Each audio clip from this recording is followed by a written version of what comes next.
Hello, everybody. How's it going? Sorry for being here a little late. Just trying to get my stuff together, whatever that may look like. Let me know. Send me a message. Let me know what getting your stuff together looks like. Just kidding. Hey, Treva. Is it Treva or Treva? My brother's godmother's name is Trevis, but we call her Treva. So it's interesting. Interesting. I've always wanted to know. Hey, Lamisa. Hmm? Premiere. Uh-oh. Anyways, hey, I'm sorry, I'm getting distracted. I shouldn't read. I should not read the comments or as heavily as I was. Hey, it's just Robbie. What's up? I was just now listening to Left Undone and just getting re pissed off. I don't know. Re infuriated. Is that a word? Re infuriating or infuriating, right? Okay. All right. Pronounced like Treva. Okay. That's what we call my brother's godmother, Treva. Treva. Kunas, you know. Um, I was watching Left Undone. She went over Melanie Gibb again. I mean, it was like part of it though. And she did it without the camera, which is key for me. Like, because it's too distracting, I guess. I'm looking at everything if I am watching it, and not just listening. But when you listen to things like that, it just really and especially when it's like the 144,000 time, in a 6-year span, yeah, you get kinda you always hear something new and something that you're like, "Wait, I never heard it framed like that," or anyways, so today, as of 30 minutes ago, I hold Melanie Gibb even more accountable because I just listened to her last. She's fresh on my mind, unfortunately, and she needs to go down. I'm talking to you, Melanie. You're not over here. You don't have the gonads enough to be over here. You know what I'm saying? She'd be like, "Oh, no." She can't brown nose her way around here. That's just me in my very harsh opinion. Hey, Miss Dora, how are you? Good to see you. Hey, Donna. Hey, Angela. How's it going? It's just Robbie. I'm so glad y'all are here. Lamisa says she's been thinking about some stuff. Uh-oh. I'm gonna get me a new mouse. About some stuff my brain has got me wondering how long Gibb actually knew of Chad. 2017 is what I've tracked it down to, but, you know,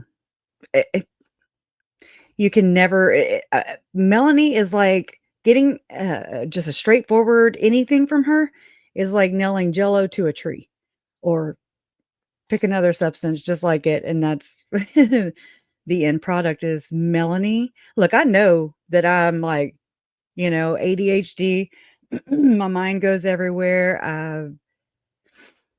I'm I feel impulsive when I have to talk here on, like in front of a camera. I jumble my words and stuff like I get it, and I can identify the same thing in Melanie Gibb. However, she never freaking nails anything down. She goes in like she's like, "Hey, this is her MO. I just found this. I mean, I just noticed this pattern, okay, again." And I'm like, "Okay." She's like, "Okay.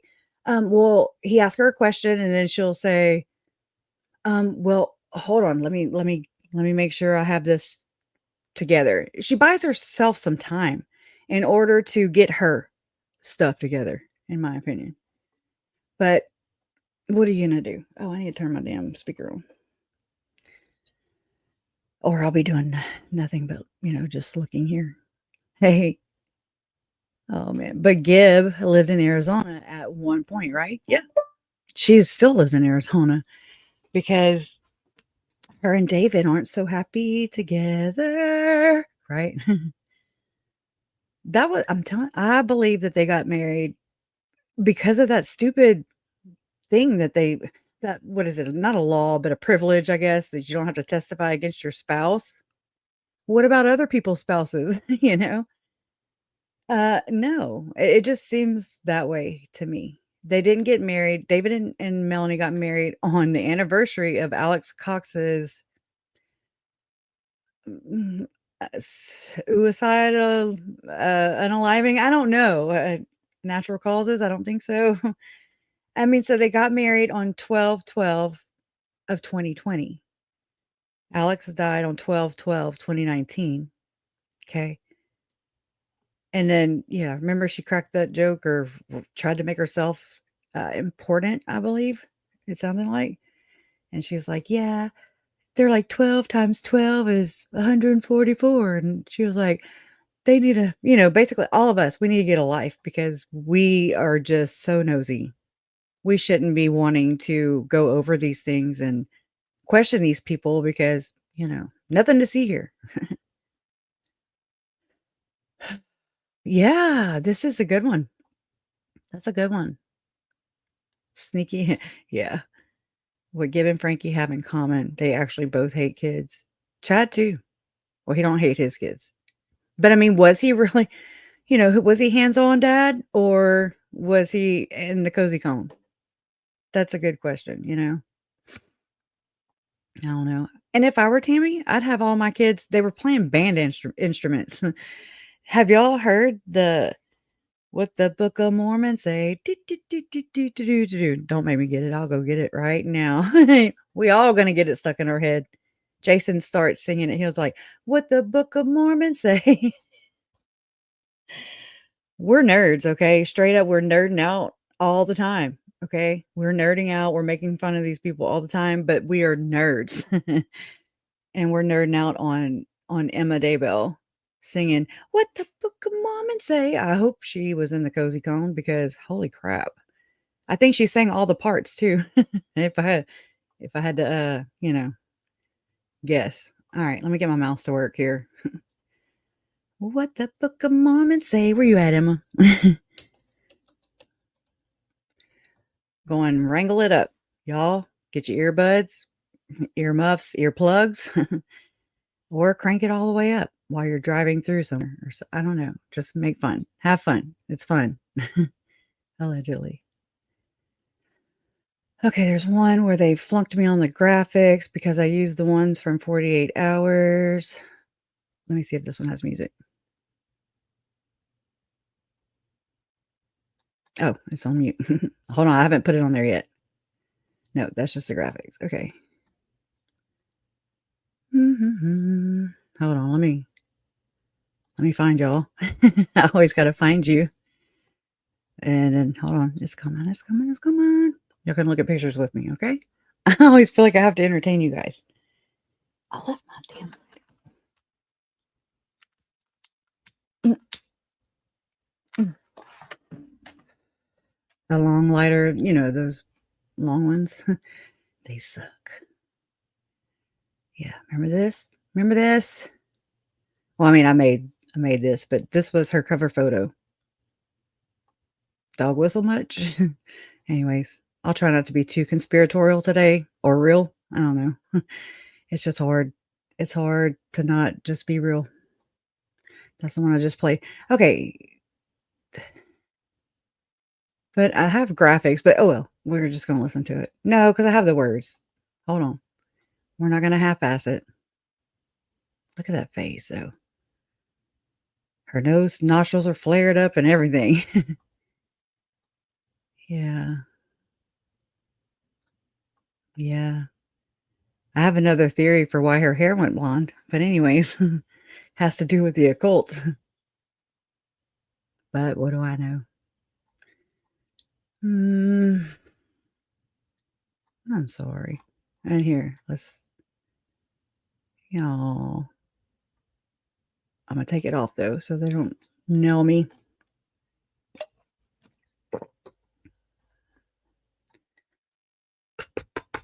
There, I made that cognitive dissonance, right? What? Okay, come on, Gresh, come on. This wasn't supposed to be a task. It was right there, and now not so much.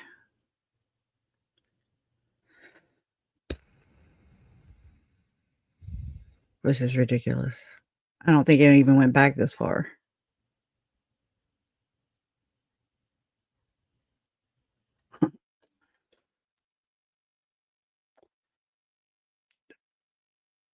That's Mommy and the Zombie Killers. Oh, there's Marisol Nichols. I don't know why she's over here with Emma Daybell's. Anyway, so this is Marisol Nichols right here while we're right here. She played in Vegas Vacation. She was Audrey. That's her. That's Tim's couples ruse partner. Yeah. Mm, okay. It wouldn't be that far back because that's May 28th, 2020. Yeah, that's 2023. Jesus. Okay. If it's not right here, then we're just going to go. Right. Or we'll just play that one. Screw it. You probably don't want the words if I'm really thinking about it. Just, when you put work in and then. Okay. Oh, maybe it is.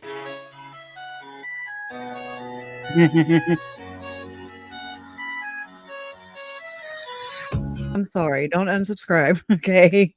I won't do that to you again. I won't do that to you again. Allegedly. I might.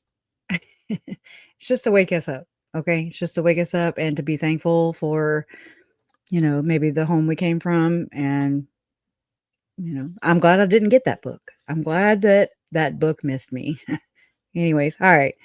Okay. So we're going to, Simon says no. And then I like this too. Hey Emma, it's a no for me, dog. Randy Jackson and me. Right. I'm a witness, right? Yeah. Right. Okay, yeah. You're throwing your whole tomato garden in. Bring it on, girl. We love tomatoes. So you would not give it a 9 out of 10 stars or a 4 out of 5, or Jodi Hildebrandt would be here demanding. Why aren't you subscribing? Why aren't you leaving me good reviews? That was nuts. That is some nuts stuff. Big time. All right, I'm gonna shut my trap. Allegedly. Let's go over here. Don't get scared. We're not gonna play that again. All right, we're going to let my assistant, my robot assistant, continue with her reading of Tillman versus Hildebrandt, okay? And not just Hildebrandt, correcting myself. Hildebrandt, Franke, classic, oh my gosh, Connections Classrooms, LLC, and I will never remember that other lady's name, Savage, okay? It's like Michael Savage or Michelle, I don't know what it is, but she was Tillman too. But now she is Savage, or she is Savage in this document. Okay, I'm gonna shut up. All right. I'm glad y'all are here. Ready? Savage has been an ardent Hildebrandt associate for years and inflicted Hildebrandt's brainwashing tactics on Plaintiff and his minor daughter. 189. Savage has used interstate wires, including, without limitation, telephone communications, emails, and text messages, repeatedly to recruit Plaintiff and Already. So see, I thought of something last night. Okay, so wouldn't wire fraud, could this constitute wire fraud? Okay. If she were on her podcast and they collected a super chat. I was like, is that wire fraud? Like, because I mean, that's how this is kind of being framed from what we listened to last night or yesterday. All right. Savage has used interstate wires, including, without limitation, telephone communications, emails, and text Holy cow. messages, repeatedly to recruit Plaintiff and others to the enterprise, and to implement Hildebrandt's methodology of abuse. 190. Savage has furthered the objectives and fraudulent scheme of the enterprise for close to a decade, all to extreme financial and emotional harm to Plaintiff and his daughter, who is currently 10 years old. 191. Savage is Plaintiff's ex-wife and the mother of EJT. 192. Savage became involved with Hildebrandt in 2015 when she sought Hildebrandt out for counseling services. 2015. 193. Shortly thereafter, Savage became a loyal associate of Hildebrandt, 194. As is typical of the enterprise's fraudulent scheme, Savage initially sought Hildebrandt's services simply for personal and marital counseling. Thereafter, Savage quickly and eagerly accepted Hildebrandt's methodology and became a member of the enterprise. 195. Shortly after Savage's indoctrination into the enterprise, Savage began implementing Hildebrandt's methodology into her parenting and marital affairs with EJT and Plaintiff. 196. Upon information and belief, Hildebrandt and Savage conspired to create the appearance of marital problems with Plaintiff that did not exist to recruit Plaintiff to the enterprise and induce him to spend money on connections, services, and products. 197. We don't Savage's recommend. conspiracy with Hildebrandt to manufacture marital problems is demonstrated by Savage's sworn testimony that the most abusive thing Plaintiff ever did to her was extend a family vacation in Canada by 1 week. In July 2016, because he was too ill to travel, at the same time, Savage was punishing him by telling him that because he was in distortion, she threatened to leave him without a residence upon returning. 100. Okay. And Jason was saying earlier when we were watching some other stuff on it, right? And he said, Jodi, they really can nail her ass and put her away for the rest of her life. And I was like, right, they should, but I'm like, why? Why are you saying that? And he said, because she's exhibiting she's a habitual offender. They can prove that with the history, of all these very similar cases with these, they say Kevin, Tillman right here. There's others, Adam Steed, Jesse, even, just there's a pattern of abuse here. So let's hope that criminal charges are picked up. That would be lovely. 198. During the time that Hildebrandt was treating Savage, Hi, yes, in or around July good to see you. 2016, Plaintiff told Savage that the most important thing to him was to live their religion together. Savage immediately responded, "The most important thing to me is to be married to someone who lives Jodi's principles." 200. In Jodi don't even live her 2016, Plaintiff principles. objected to the amount of the couple's money Savage was spending on the enterprise's services and products through personal counseling and related written materials with Hildebrandt and connections. 201. Whoa. Savage responded that she was willing to spend all their money on the enterprise. 202. This willingness to contribute endless funding to the enterprise is consistent among enterprise members. 203.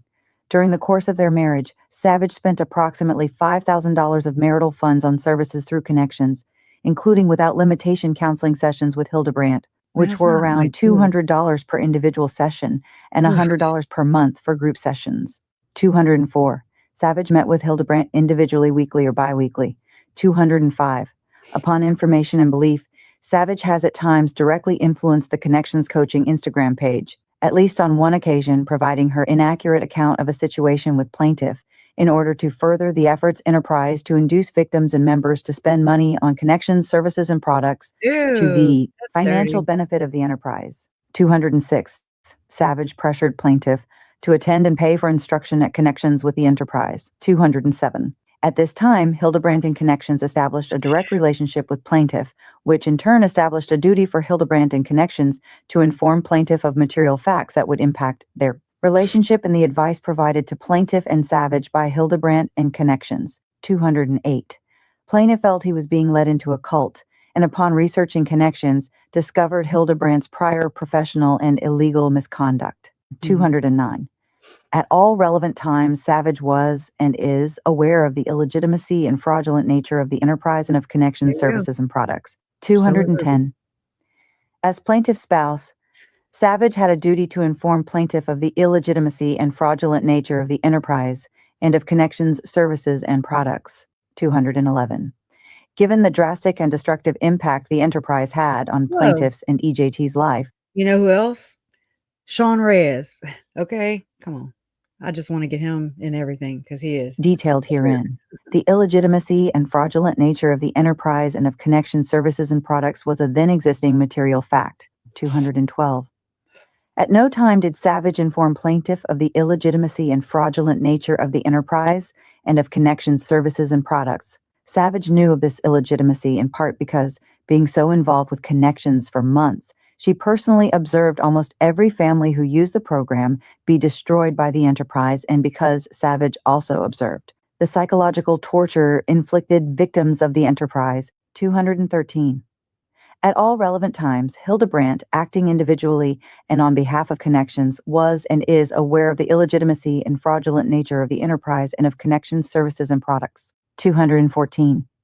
At no point did Hildebrandt, acting either individually or on behalf of Connections, inform plaintiff of the illegitimacy and fraudulent nature of the enterprise and of Connections' services and products. 215. I mean, I'm looking Plaintiff for did the not damn become tab aware of the illegitimate. as we're doing this. Okay. I mean, why Jodi is not going to, okay? You'd have to pay for to talk to her because she's in damn prison.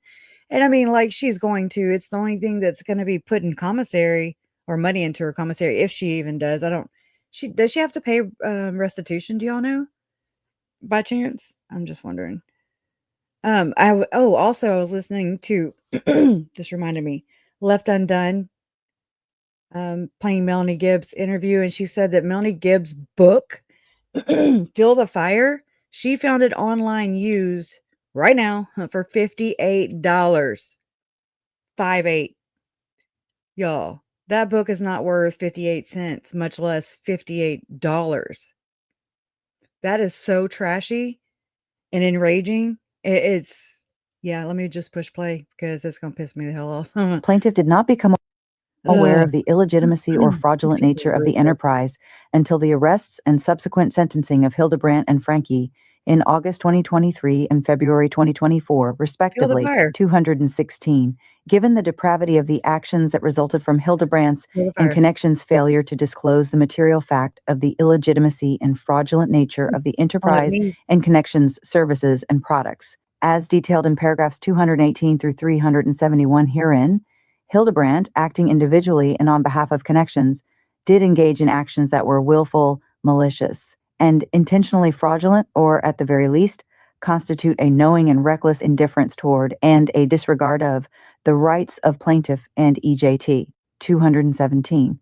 Further, given the depravity of Savage's actions that resulted from her failure to disclose the material fact of the illegitimacy and fraudulent no nature Wi-Fi. of the enterprise and Connections services and products, as No. detailed in paragraphs 218 through 371 herein, Savage did engage in actions that were willful, malicious, and intentionally fraudulent, or at the very least constitute a knowing and reckless indifference toward, and a disregard of, the rights of plaintiff and EJT. 218. Plaintiff repeatedly protested Savage's subservience to Hildebrandt, membership in the enterprise, It and gets attempts to faster. coerce plaintiff to accept Hildebrandt's methodology and to participate in the enterprise. 219. That was interesting. When I heard coerce, I was like, "Uh-oh. Uh-oh. Is this coerce, force, what's the other one? Under false pretenses, along those lines. Basically trafficking." I was like, "Uh-oh." On numerous occasions, including in writing, plaintiff informed Savage that Hildebrandt was destroying their marriage and pleaded with Savage that she see any other counselor besides Hildebrandt. 220. I don't know. Plaintiff also expressed his fear that Hildebrandt would destroy his reputation through public Deb, defamatory allegations, as she had I done love to it. Steed. 221. Okay, Despite I'm plaintiff's sorry. I don't wanna laugh while this horrible stuff is playing, but oh my god, Deb. The Enterprise, where no man has gone before. I mean, can we just enjoy that for a minute? I'm so, so, so, enjoying these moments, okay, where I get to laugh at funny things that you people say because you are awesome. Oh, okay, good. We'll see you soon, but yeah, eat your sandwich. Don't hurry, okay? We'll be right here. You can listen to my twin robot voice, okay? We'll be here all week.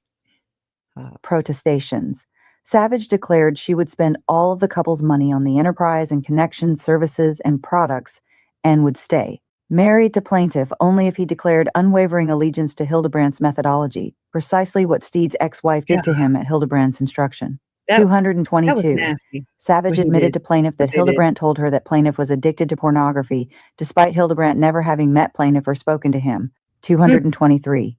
Upon information and belief, Hildebrandt instructed Savage to scan plaintiff's laptop without his knowledge to find pornography. 224. Around February 2016, Savage searched plaintiff's laptop without his knowledge in an effort to interfere and/or interrupt plaintiff's lawful use of his computer technology, They're nasty. implicating criminal conduct under Utah Code Section 766-703. 225.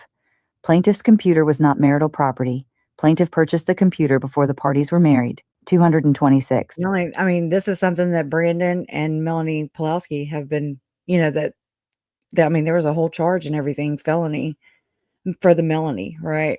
Mm. Savage admitted under oath, I did scan laptop. 227. Savage did not find any evidence of pornography. 228. Even with no evidence, plaintiff had viewed pornography or otherwise had a pornography addiction. I wish they Savage did. insisted that plaintiff pay for and attend Hildebrandt's 12-step program for addiction through connections, or she would divorce him. 229. These types of ultimatums, to pay money to connections for the financial benefit of the enterprise for fraudulent, unnecessary services, are a typical manipulation tactic of enterprise members to further the objectives of the enterprise and financially benefit enterprise. 230.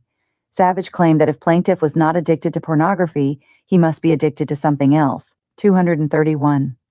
Savage knowingly implemented Hildebrandt's abusive methodology by assigning a false pathology to plaintiff to manipulate him into paying exorbitant fees to the enterprise for unnecessary services under the threat of immediate divorce. 232.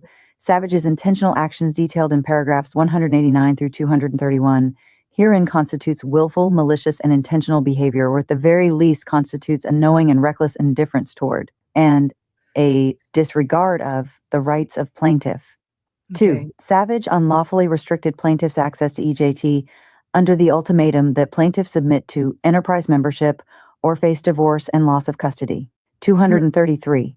In May 2016, at the direction of Hildebrandt, Savage demanded that the couple separate. 234.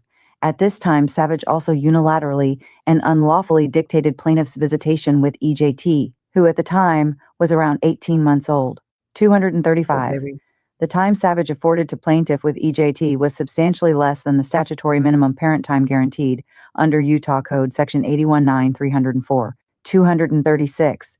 Savage initially allowed plaintiff only 2 hours of parent time every other day, with plaintiff bearing the responsibility for all transportation and expense. 237. Later, she only allowed around 6 hours every Saturday, again all at plaintiff's expense and transportation. 238.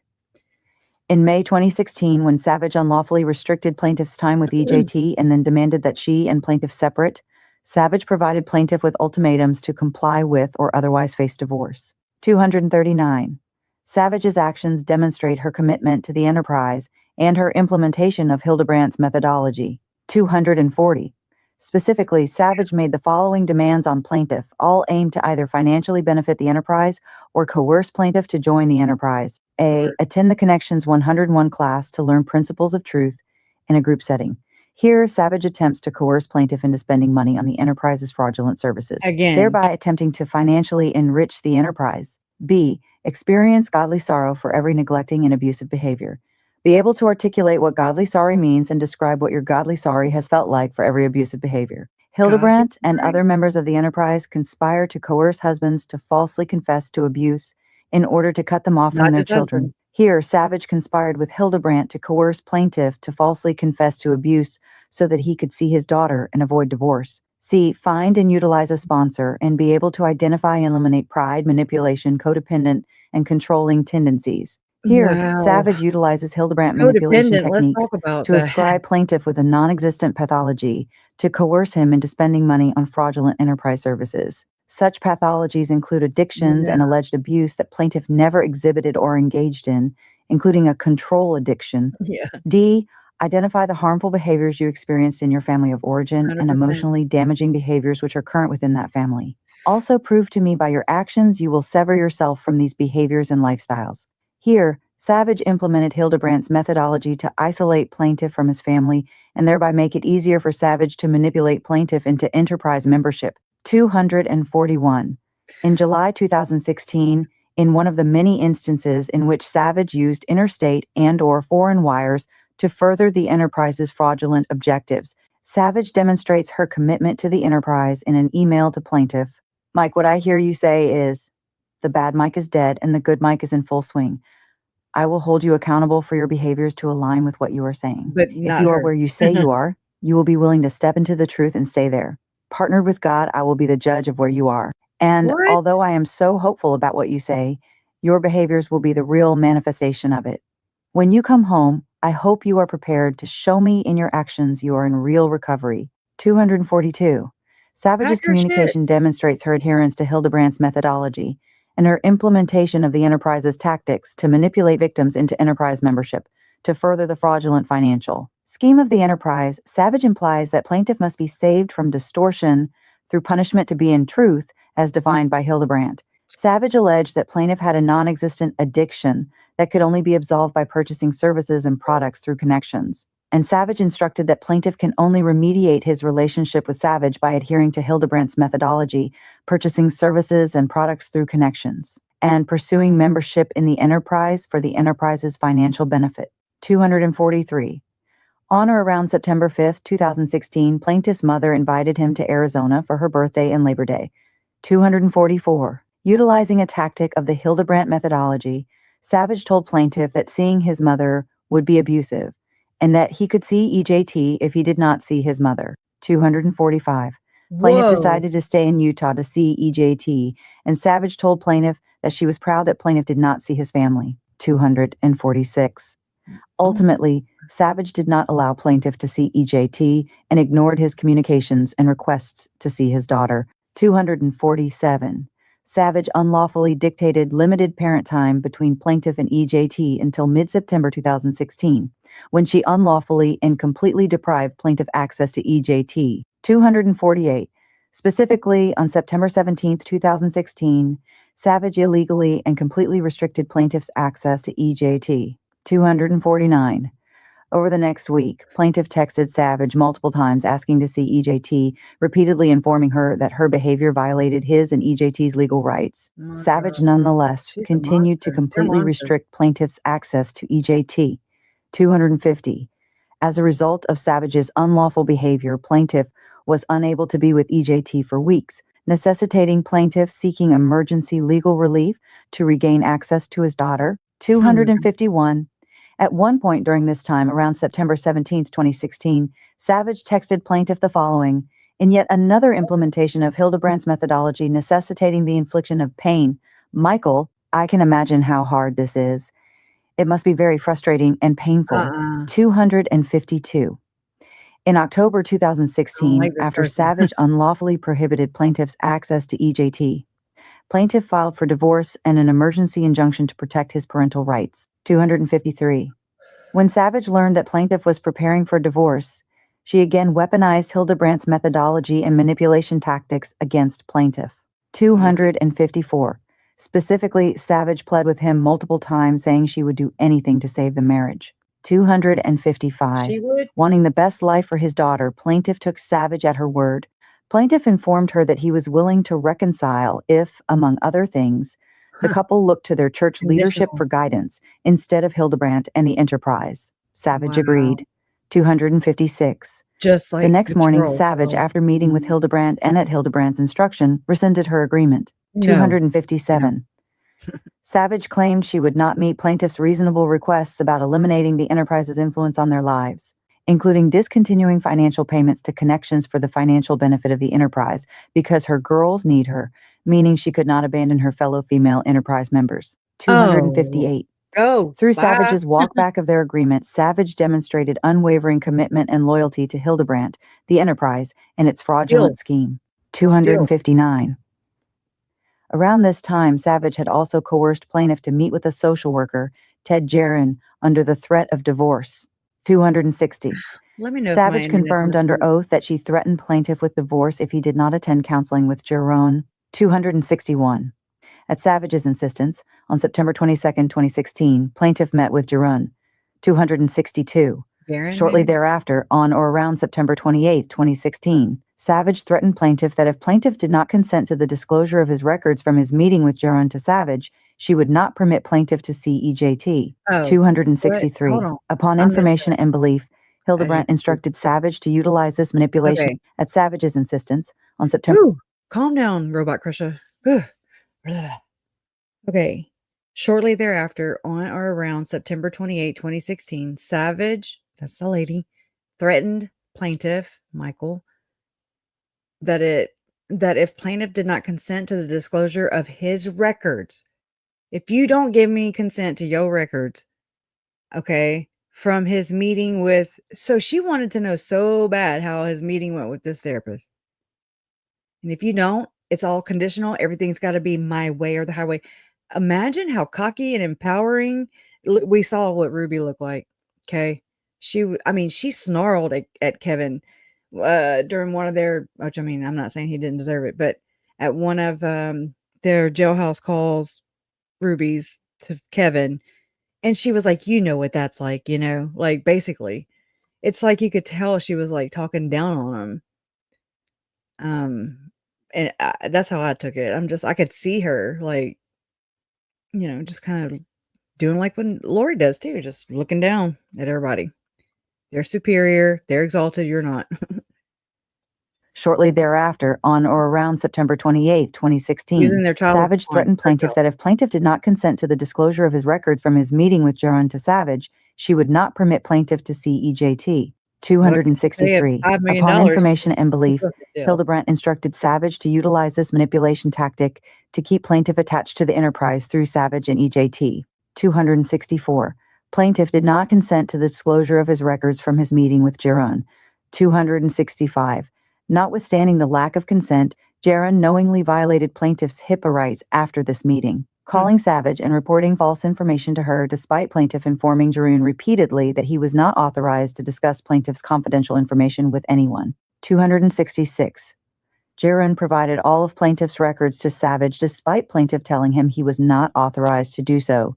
267. Jaron also falsified Plaintiff's records to make it appear that Plaintiff had given consent to this disclosure. 268. Savage later released these confidential records in her divorce proceedings with Plaintiff, even after Plaintiff informed Savage multiple times that she had obtained the records unlawfully. 269. As described above in relation to Steed and Bateman, encouraging enterprise members to unlawfully disclose private counseling information and misrepresenting that information to defame enterprise victims is a tactic employed by the enterprise to keep control of its members and victims. 270. Savage further underscored her commitment to Hildebrandt and the enterprise in a message to Plaintiff after he filed for divorce on October 6, 2016. 271. Savage texted the following message in what she described as her dying declaration to Plaintiff. I know there is no way to change if you avoid the pain or shut down from feeling it. People who enable you to not feel the consequence of your actions don't really love. That is what I did when we lived together. The most loving thing I've ever done for you is to separate and no longer enable you. The pain is what makes us strong enough to never commit the sin again.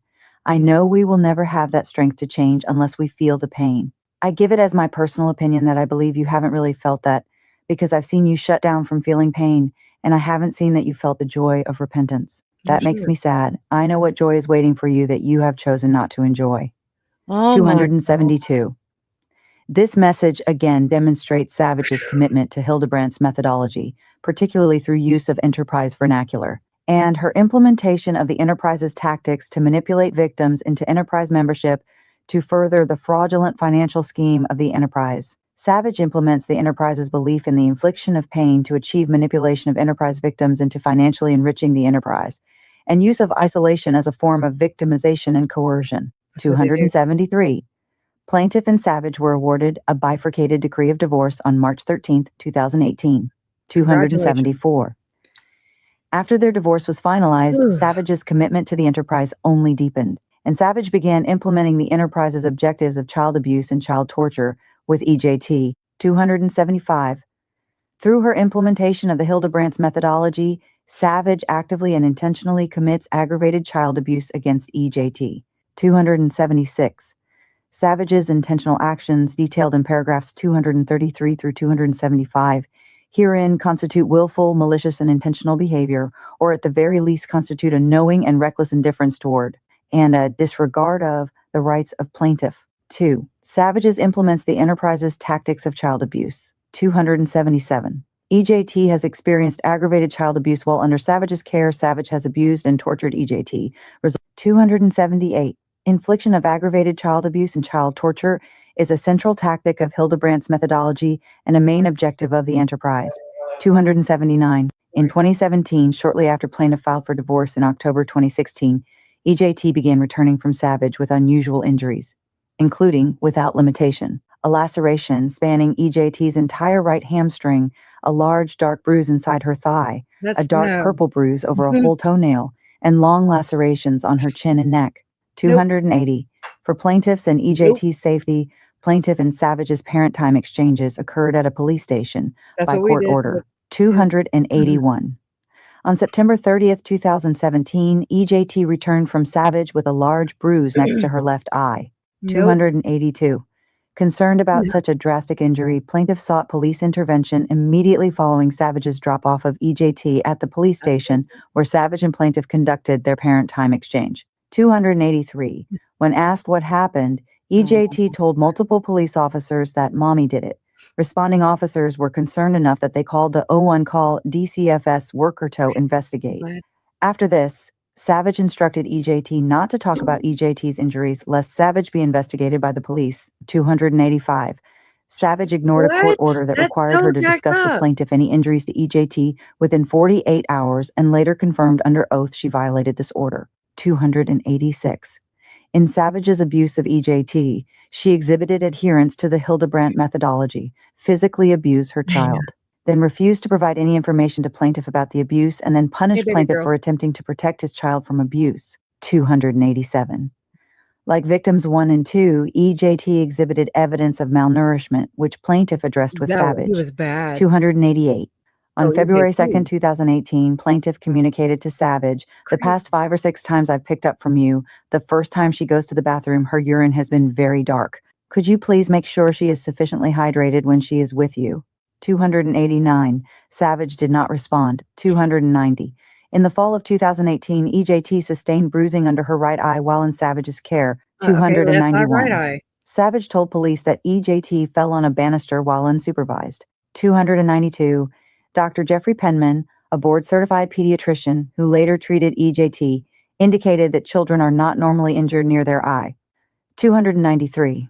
In November 2018, after Twice. being with Savage, EJT had a large bruise on her hip with a laceration through I've it. done that. 294. Later, on November 17th, 2018, EJT video called plaintiff from Savage's residence in extreme distress. 295. Mm. During the call, plaintiff observed that EJT had large bruises around her right eye, on her right cheek, underneath her left eye, and underneath her lip. 296. This Plaintiff won't do the immediately left requested cheek. that Savage allow him to take She is EJT to stalking seek around. medical attention to determine if she had sustained a brain injury. 297. Savage refused to allow EJT to see a medical provider, claiming the injuries were not serious. 298. Savage later testified in custody proceedings she may have instructed EJT to tell plaintiff that a Okay, mirror Lori. fell on EJT. 299. Refusing to allow victims of child abuse to seek medical attention for their injuries is another tactic of the Hildebrandt methodology, and it is akin to the abuse Franke and Hildebrandt perpetuated on victims 1 and 2. 300. Plaintiff took EJT to see Dr. Penman immediately after EJT returned to him. Dr. Penman observed the injuries on EJT's face, and plaintiff showed Dr. Penman pictures of the recent injuries to EJT's hip. 301. Hardcore. EJT told Dr. Penman that she injured her hip falling on a sidewalk, and she injured her face when a mirror fell on her.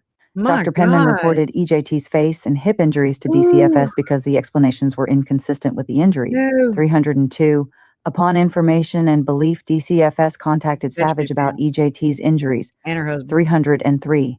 There were numerous inconsistencies between Savage's explanations of EJT's injuries and Dr. Penman's professional assessment of EJT. A Savage told DCFS that the cut underneath EJT's lip was a rash. Dr. Penman said that the rash on chin was too linear to be a rash. He said it was an abrasion. B. Savage told DCFS that EJT only had one bruise on the right side of her face.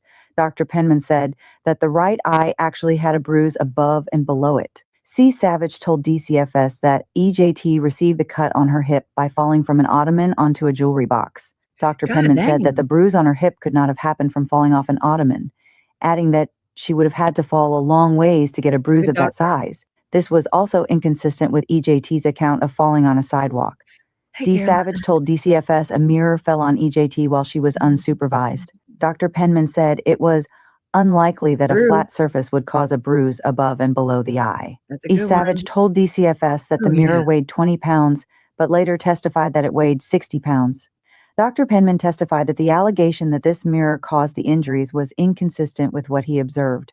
Dr. Penman told DCFS Uh-uh. that he has been for a long time and none of injuries were in typical areas that a child gets hurt. And so many at one time was very concerning.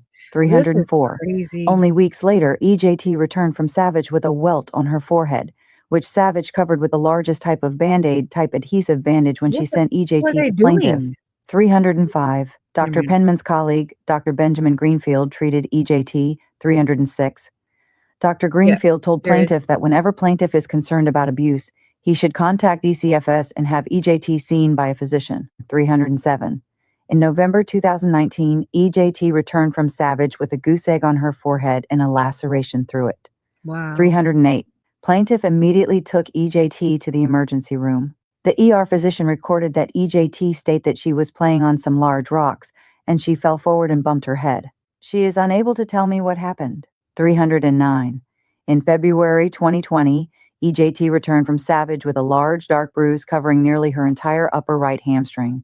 Man. Plaintiff took EJT to the emergency room. The emergency room physicians contacted the Children's Justice Center, who instructed the hospital to report the injury to DCFS given size and location. 310. Medical providers could not determine if has a recollection or is inventing a story about her injuries. Saying bruising is not consistent with what is saying, and bruising on upper buttocks or lower back is not consistent with falling on sidewalk. 311. Savage never denied that the injuries occurred while under Savage's care, under Utah Code Section 76.5-109 and 76.5-109. Savage has committed aggravated child abuse against EJT. 312. Savage's physical abuse of EJT continues to the present. 313. Specifically, Savage has returned EJT to Plaintiff after being in Savage's care with dark bruises and cuts on EJT's thigh, wrist, cheek, and temple. 314. Savage also returned EJT to the Plaintiff laws, after being in man. Savage's care with a severe sunburn, which is particularly relevant and alarming given Franke and Hildebrandt's torture victims 1 and 2 involving prolonged and forced sun exposure resulting in severe sunburns. 315. Further, immediately after Plaintiff informed the domestic court post-appeal of Savage's egregious domestic conduct, Savage returned to Plaintiff after being in Savage's care with a large bruise on EJT's cheek. Upon return from being in Savage's care, EJT was acting strangely, including hiding in her room and crying, while not providing a credible account to Plaintiff regarding Poor why baby. EJT was sad. Oh my God. 316. Plaintiff later discovered that Savage Yeah. physically assaulted EJT Right. after Savage's domestic conduct was Yay. revealed and blamed EJT Finally. for its disclosure. 317. Because of this emotional and physical abuse of Okay. EJT by Hold Savage, that thought. for years EJT adamantly objected to Hold that thought because wow, that was playing. I pulled I pulled the wrong one up, of course.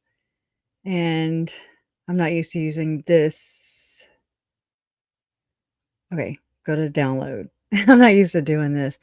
And I had seen this the other day. Hold on, I gotta change the I know, I don't have it together, right? I gotta stop screen, present, share. Sorry. Window. From the windows to the walls, right? Okay, we'll just look. Share. Okay, come on. I'm gonna just do that. I don't know how this will work, so it's confusing when it does that. Donna, just let me know if it's not right. And so I saw this on somebody else's channel the other day. I don't remember which one or who or what, but they were like, I don't know if this could be Kevin, not Kevin, Frankie walking barefoot in a cemetery. And so just because that was just read through the lawsuit and then Lamisa brought that up, I mean, yeah. So walking barefoot, it's a 6-second clip actually. All right, ready, go.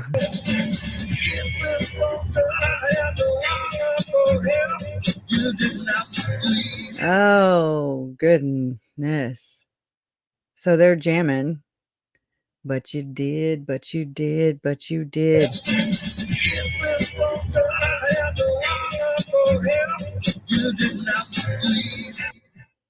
That is so nasty. Nasty. All right, let me get out of that conundrum. Right? Okay, back to that. I don't know, but, what I did was I found it in just if nobody knows, I'm sure y'all do. Y'all know way more than I do. But I went to here. Hopefully it's showing you guys. Yeah. I went to, here, actually. Okay, Utah versus Franke-Hildebrandt, Washington County, and I can give you this link right here, and then it says case files to download, and it gave me every single one. It's got the videos, then, you go back, and it's got the photos, audio, documents, and all the things, okay? So just in case. I know not many people are very generous, with with I don't know why. It's like, it's information. Please share it. Please, please, please. You know? It does no good. So I just put the link to where you can go to that Washington whatever website and then get to it. Anyways, all right. Let me get back to the damn document. Okay. Returning to Savage. Plaintiff later discovered that Savage physically assaulted EJT after Savage's domestic conduct was revealed and blamed EJT for its disclosure. 317. Because of this emotional and physical abuse of EJT by Savage, for years EJT adamantly objected to returning to Savage from Plaintiff. 318. EJT would cry, scream, and hide in Plaintiff's home in order to not return to Savage. EJT would claim that she hates seeing These men are Savage. so freaking 319. When EJT was a toddler, she would cry and be so inconsolable that at times, Savage either called Plaintiff asking him to talk to EJT or return to the drop-off location for him to calm EJT down. 320. At other times, EJT would attempt to hit Savage and scream at Savage at the top of EJT's lungs, demanding that Savage leave. 321. This reaction by EJT is similar to the reactions recorded in Frankie's Journal of Victims 1 and 2, and correlate to the Enterprise instructions to its followers to physically and emotionally abuse children. 322. Plaintiff did not understand at the time the injuries occurred that physical abuse and torture of children are encouraged by Hildebrandt and the Enterprise, and are just two of many ways that Savage conducts the affairs of the Enterprise. 323. Plaintiff was unaware of the illegitimate, fraudulent, and harmful nature of the Enterprise until the arrests and subsequent sentencing of Hildebrandt and Franke in August 2023 and February 2024, respectively. 324. Savage's intentional abuse of EJT and Plaintiff detailed in paragraphs 277 through 323 herein constitutes willful, malicious, and intentional behavior, or at the very least constitutes a knowing and reckless. Okay. Hey, hi, I'm Kresha. How are you? So what can we help you with? Yeah, I mean, it seems to be that the father, the plaintiff here, tried to do what he could within legal boundaries. Okay, you can't just go AWOL. Trust me. I mean, you could, but then you don't know it's going to be this. Like, you don't know that your nephew is going to end up, being unearthed with his sister being unearthed from Chad Daybell's backyard. I didn't know. I didn't know that my nephew was going to be unearthed. Just like we did, people don't know what's really going on. We do, because it's being told to us and there's evidence of it. And there's of course, a past history. I get it. Trust me, I want to take the law into my own damn hands a lot, but, what do you do besides take the law into your own hands? And then your child is stuck with that parent while you're in jail. It's not a very, Utah has some really jacked up, inverted, I'll say, laws. And I mean, because of the LDS church, in my opinion, my aunt was Lori Vallow, and she's a bitch and a murderer. And so, I agree with you. But like, my work, my advocacy, my want is for the laws to begin to change there. And then we can work our way out. It didn't happen in Louisiana, where I'm from. Not my family's case, which is tied to this case. inadvertently. It's a really huge cult. It's a huge enterprise that not many people are catching on, or not many people are aware that all these moving, constantly moving parts are one. Okay. And that's where I am. And so that's what I do. I go over these things because I look for um similarities, and there are too many. There are too many. I believe that this group of people, Tim Ballard, Chad Daybell, Lori Vallow, Jodi Hildebrandt, Ruby Franke, David Hamblin, David Levitt, Gordon Bowen, Ken Krogh. I mean, we can go on and on. I believe that they are actually a part of the LDS Church of Satan. It's the LDS version of the Church of Satan, allegedly. And they are allegedly some vile and murderous people that have been around for a long ass time. Too long. So long that people do want to take the law into their own hands. Okay, I get it. I get it. There's so many times, but they're dangerous. These people are dangerous, and although like Lori, Chad, Ruby, and Jody are locked up, there is the rest of them. Okay, and so I've traced this all the way up to, up to the cartel, which is Carlos Slim. Okay, that's who funded the Sound of Freedom movie and is buds with Tim Ballard, who was knighted as a Knights Templar, along with Sean Reyes, who was the Attorney General for Utah, along with billionaires. It's what we're doing. We're fighting some damn sadistic billionaires, okay? And they have more money and I have more time.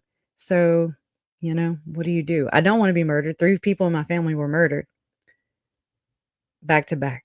And 2 little kids. Two little kids.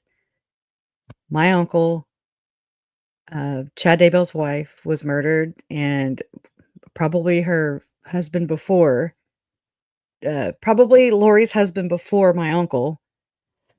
It's a murderous cult-ish enterprise. It's a murderous enterprise. I'm gonna use his words because he's laid this out really, really well.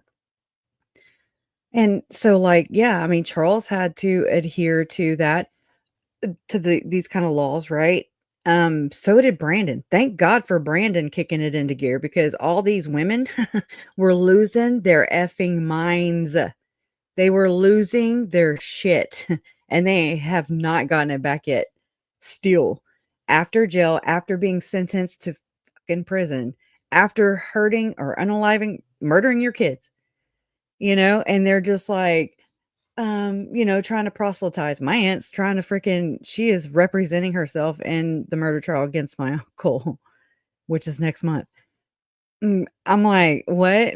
It's as if she's not already got, a couple lives of 3. How many life sentences does she have?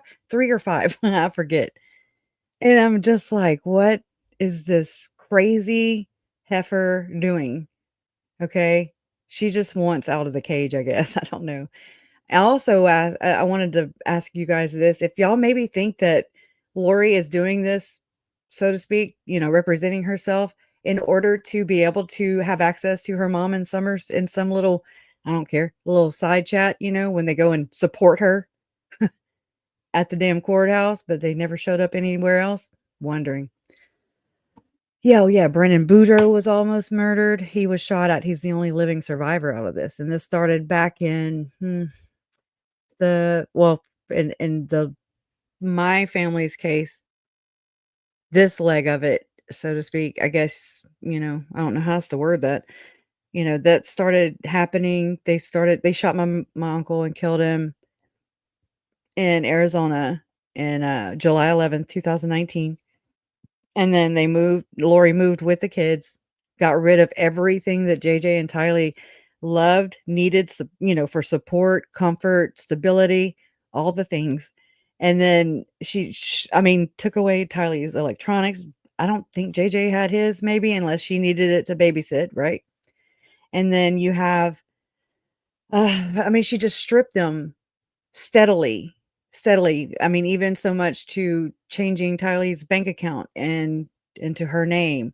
I mean, acting as her daughter even, and, texting her only surviving son and pretending to be his sister, it's really sadistic. These people are a satanic, um I'm not blaming the devil. I mean, they embody the devil, okay? They encompass the devil. They make him he's looking at them in shame, in my opinion. But, that's neither here nor there. Hey, Megan, what's up? Oh, man, this is gross, oh my god. There are so many things that are alike. Yeah, took his dog from him, everything, everything, just like what these hookers did. Just like what these hookers did. This is par for the course with these people. I get so confused with their damn names, and I'm so sorry, but there's so many of them. Hamblin, same way. Same way, allegedly prostituting out their kids because he was getting sent he was also okay, Hamblin was also a psychiatrist. He was, very well educated, and, um, he was being referred members from the church, just like Jodi Hildebrandt, and he would say that, like he told one guy, allegedly, that, he was, abusing people and everything. He would hypnotize them, during their sessions, and he was telling Brett Bluth that, Brett was harming others and that he was letting Hamblin know of all the things he was doing to other people while he was under hypnosis. And then Brett Bluth was like, "I wasn't under hypnosis," and I love it. I'm just like, "Ha ha." And so, basically, like, Hamblin put his arms back on this is triggering. He, put his arms back on the sofa, and he was letting he and they believe this. They believe this. I'll have to tell you this other story.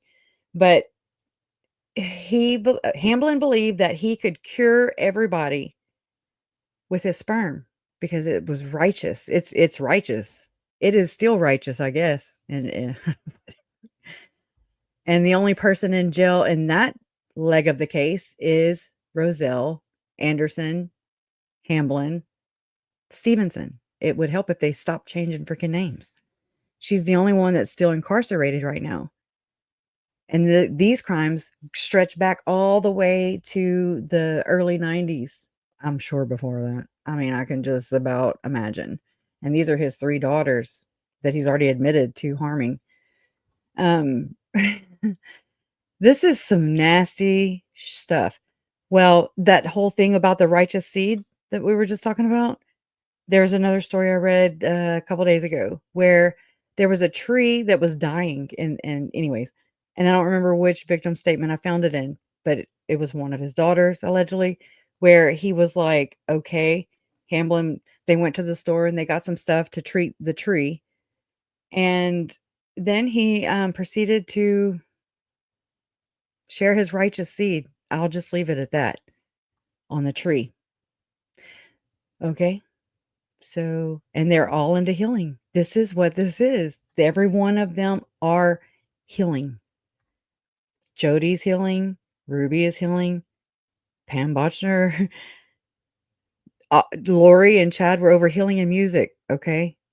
Why is where's the mainstream media? This is it's crazy. It pisses me off too because it's so much to keep up with. Come on, pick it up. uh, Anyways, I don't know if people can only handle one case at a time, you know, but here's the conspiracy. Here's the enterprise. Wham! Right here. Okay. Anyways, yeah, they are all like-minded people. They need somebody to follow. Yeah. They need somebody to follow for sure. Okay, let me hush. Allegedly. Let me try to. Okay. We are kicking some butt though. We're we've made it to here. We have till 1 hour and 50. Anyways, Indifference toward and a disregard of the rights of EJT and this is plaintiff. robot me. Ivor Savage uses interstate and or foreign wires to further the enterprise's fraudulent scheme. 325. In addition to implementing Hildebrandt's methodology and the enterprise's objectives into her own life. Savage is a principal recruiter for the enterprise, and Savage often uses interstate and foreign wires to recruit membership into the enterprise and further its fraudulent financial scheme through a pattern of racketeering. 326. In addition to using Sorry. abusive tactics to coerce plaintiff to join the enterprise, from at least May 2016 through July 2016, Sorry. I'm Savage gonna used rewind it. interstate wires So to recruit sorry. Jessica Blanche, plaintiff's Oh my brother's God. StreamYard, please make an option where we can pause this screen that we are sharing and play from our home screen, because this is ridiculous, right? And I know I'm not the only one, because it's crazy. And I never In get it back addition here to in time. implementing Hildebrandt's methodology and the enterprise's objectives into her own life. Savage is a principal recruiter for the enterprise, and Savage often uses interstate and foreign wires to recruit membership into the enterprise and further its fraudulent financial scheme through a pattern of racketeering. 326. Yes. In addition to using abusive tactics to coerce plaintiff to join the enterprise, from at least May 2016 through July 2016, Amen. Savage used interstate wires to recruit Jessica Blanche, plaintiff's brother's ex-wife, into the enterprise. 327. During this time, Savage lived in Utah and Blanche lived in Idaho, during which Savage used interstate wires to call Blanche over the telephone at least 20 times to recruit her to the enterprise. 328. Savage told plaintiff that she was provided by God to save Blanche and plaintiff's brother's marriage. 329. Blanche joined the enterprise and defended Hildebrandt publicly. Blanche posted the following on an online review Oh, site. here we go. The principles Jodi taught helped me through a really difficult situation. If applied, they can bless your life too. Jodi is an emotional personal trainer. To some, she can come off as intense, but Yes. truth is what she is teaching works, Not and she everybody is gets what she passionate got. about the truth. Go in knowing you are going to emotionally work, but also know if you do your part, you can find so much peace and joy in your life. 330. Savage instructed Blanche that plaintiff's brother was in distortion and that Blanche resultantly needed to inflict pain on him. 331. Okay, so to kind of this is how it works in my mind, at least from researching all the different cases. There's Hamblin, there's Levitt. They're kind of together over here, okay, and Gordon Bowen, and then over here, and I mean these are like more. You have your psychotherapist, or not anymore, but I mean someone that the church, just like Jodi Hildebrandt, and I'm sure Tom Harrison. I mean, it's just a matter of time before we find out, right? The church was recommending members to said therapists. They have like a, therapists that are to recommend. Okay. And of course they're going to be in good standing with the church. They don't just, they want their money. I would say that they want they want to ensure, the church would want to ensure that their tithing, you know, be paid back 10%, just saying that to me, I feel like a lot of times I feel like, and this is just my feelings, this is just me off the cuff. I feel like the church put people up like Julie Rowe, well, not really Chad Daybell, somewhat, but also, well, kind of shit. There's always something else.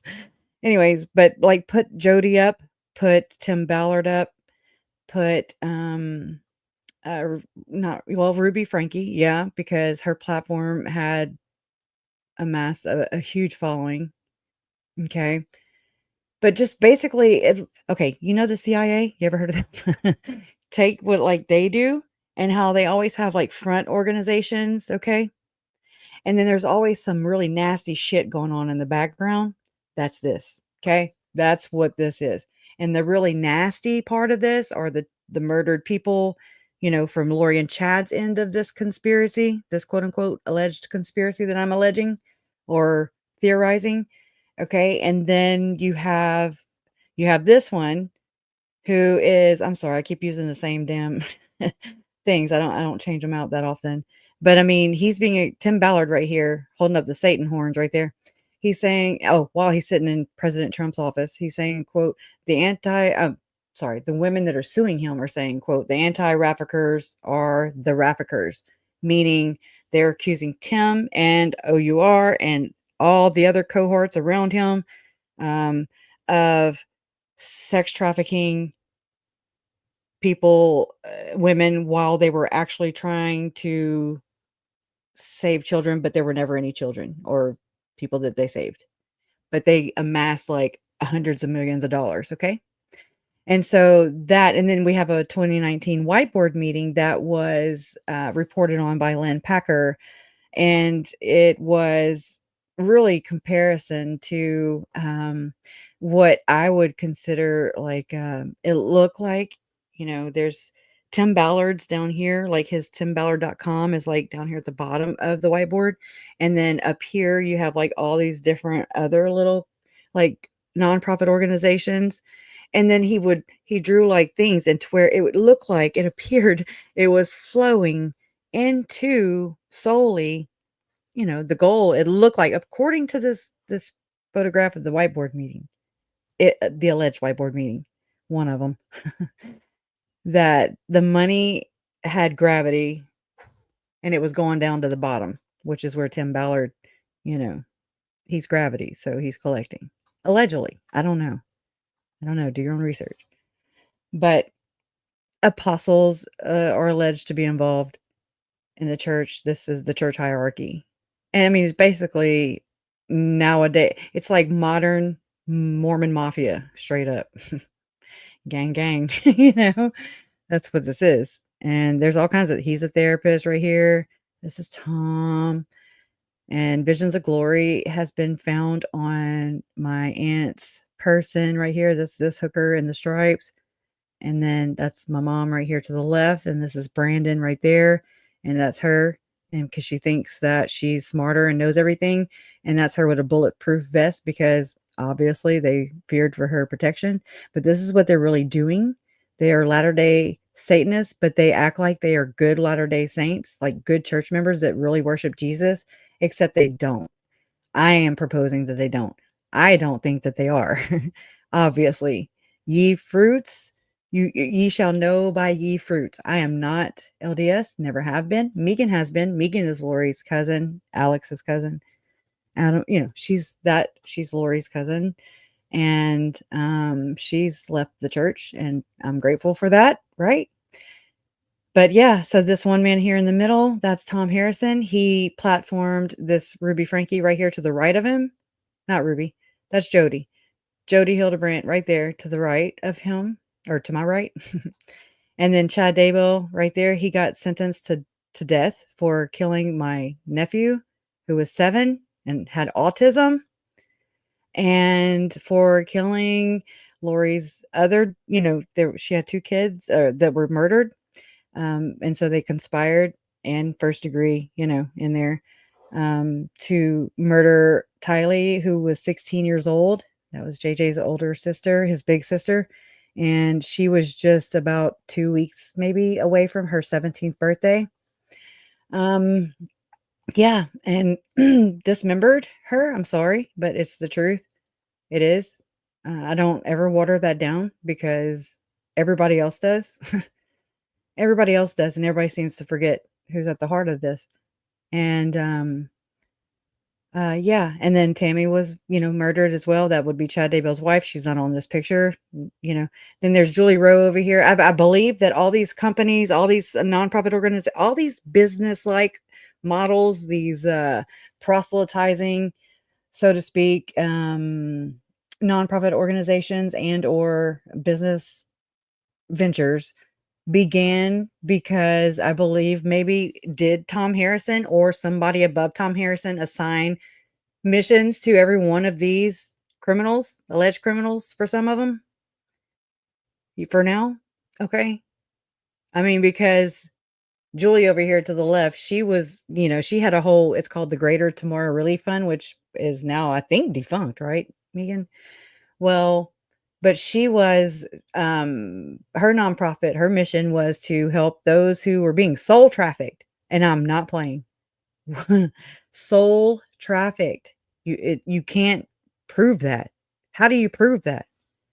You don't. I mean, anyways, they're soul murdering, I'll tell you that. They try. Okay, and then you have over here at the same, oh, okay, yeah, and then Tom Harrison here in the middle, he had, according to Ryan Fisher, who used to be, I guess, a business partner of Tim Ballard, Okay. He said that Tim told him one time about Tom's his vision about what OUR, Operation Underground Railroad, what it was supposed to be doing as a nonprofit besides collecting lots and lots and lots of money and not having anything to prove except or to show for it except for freaking victims, in my opinion. Lots and lots of victims, no actual victims that they rescued, just victims that were made. Okay. There's a lot of victims in the wake of these people. And we still don't know it all. We don't know the severity of it because this Tom Harrison wrote that stupid book. And it's not the book. I mean, we can blame the book, but I think it's the man behind the book. Okay? I think it's the people behind all these other things. And so it's gross. Okay? It's disgusting. And anyway, so and then you have Ken Krogh and this one right here, Tom Harrison. You have both of these men administering priesthood blessings to Timmy. Okay? To Tim. Sorry, that's all I got. To Tim. You've got those guys, Ken and Tom, saying, hey, by the powers vested in me, and then anyways, and they're saying proselytizing that Tim Ballard would become the future prophet of the Church of Jesus Christ of Latter-day Saints, and that's not all, and the President of the United States of America. Yeah, like that's not a conflict already right there. So I mean, let's just stop right there, right? Anyways, these people are assholes. Sorry. I'm a little bitter sometimes. And not bitter, I get so aggravated with them. This is the Enterprise here, if you ask me. If you ask me. And I mean, we have to add some names on here like Pam Botcher. People just just like Melanie Gibb. She's basically the Melanie Gibb, in my opinion. Except minus the legalities, like tying Melanie Gibb. I couldn't imagine Melanie Gibb running a damn anything except her mouth, right? I couldn't imagine her running Lori and Chad's, if they had a nonprofit, which could be possible because I remember getting a Facebook Messenger from April Raymond. Remember April? Well, there was, she was asking me if I had known about this man who was Mormon. And I mean, don't kill me, okay? Please, whomever is watching this and is just like plotting, okay? Just don't. I kick my own ass, okay? So I don't need you to come do it. But I'm just saying, I want to know the truth. And part of that could be that maybe Chad and Lori did take some of that blood money that they collected off of Tammy's death. And they might have invested it into a company and I just can't remember the name right now. Oh, hold on. I almost had it again. It's like something fire. Okay. I have to look at my messages again. But we're going to check into that because did they invest into some kind of shady shit and then get arrested? Or what's really going on and who's really backing these jerks? Okay. Who's backing them? I want to know. Don't you want to know? I want to know. And why wouldn't anybody want to know? That drives me insane. Anyways, all right. Okay. Yeah, just look at that while I get my stuff back together. And I probably won't because I'm slow. Okay. Oh, and I did. Anyways, all right. Okay, let's continue. Sorry about that tangent. After Blanche became a member of the Enterprise, and in a direct implementation of Hildebrandt's methodology, Blanche repeatedly physically beat Plaintiff's brother. 332. On one occasion, Blanche ripped off Plaintiff's brother's shirt and attempted to attack him with a knife. Blanche had severely bruised, bitten, and scratched Plaintiff's brother all over his body. Blanche was charged with domestic battery. No charges were brought against Plaintiff's brother. 333. Savage encouraged Blanche that Blanche was justified in criminally assaulting Plaintiff's brother because he was in distortion and that pain will bring him to truth. 334. Savage's instruction and encouragement of this assault is criminal under Utah Code Sections 76.4, 202, and 76.2, 202. See also Idaho statutes 18 to 4,107, Gaslighting. 18 to 1,701, and 18 to 918. 335. In a clear demonstration of the enterprise's manipulation and gaslighting tactics, Savage later contacted plaintiff to explain that plaintiff's brother was in fact at fault for his own assault because plaintiff's brother was in Peggy, how distortion are you? and needed pain to bring him to truth. No, you don't. 336. God. Accordingly, Blanche's review of Hildebrandt identified in paragraph 329 an instance in which she furthered the financial interest of the enterprise by attempting to solicit further business for the enterprise is fraudulent. 337. I mean, Savage you could really like, you can look at it like this too. Like Chad and Lori were basically building the hierarchy of the freaking Mormon heaven or whatever the hell, Church of the Firstborn Heaven, which is Mormon. It's just a secret society. Okay. Okay. So now that that's established, and so again, there were different departments too. If you think about it, whenever Ian, whatever came up with that doctrine or whatever, the zombie crap, um, and he was saying that this group, Lori and Chad's group, was over healing and music. And you're like, "What?" And then over here, and there were also other groups, there had to have been other groups. And not to mention that in Hamblin, the Hamblin files, okay, it straight out outlines it. It says it so many times that they go by quote unquote the group or the Church of Satan, but you have to say outside of their little group. I say the LDS Church of Satan because there is a Church of Satan, okay? And they're so happy, allegedly, or whatever. They're sensitive people too. Um, anyways, so I believe that that's this. And I didn't tell you just now, Lane, but okay. Chad Daybell's dark and light rating that he projected onto my family and labeled them, and then they all red rummed them. Okay. Thank you, babe. Oh, okay. Thank you. I'm sorry. Yeah, I'm hungry. Yeah, not right now. Sorry. I have paused it. Okay, so Jody's distortion, okay? Jody's distortion is equivalent to Chad's dark. That's the same thing. Okay, so to bring and cleanse the souls of Tylee, JJ, Tammy, Charles, and allegedly Joe, maybe, I don't know. They would have to bring them through pain, okay? Because they were talking about turning up the pain on the children. I believe they tortured the children. I believe that Ruby and, Ruby's children, that Ruby and Jody are both convicted of and serving prison sentences, hopefully longer, long as we can. They, I believe, were next. I don't know how else to say that. I believe that they were next. And I believe that Lori has another niece, which is also Megan's cousin. Or wait, yeah, Lori's niece, Melanie. We call her Melanie because there's two Melanies. But Lori and friends, Lori and her little hub, okay, they allegedly tried to murder Brandon. It's crazy, right? We need a flow chart. Okay. I still cannot tell this story. I cannot. I don't know how. I can't ever put it into words. I do better by researching these other legs of the same people. It's the same movement. It's the group. Okay. And it's the same people, but it's especially with my Uncle Charles, like that murder trial's coming up. And that's just super, I don't know. It's just is bothering me a lot more than I thought it would because, he's an adult.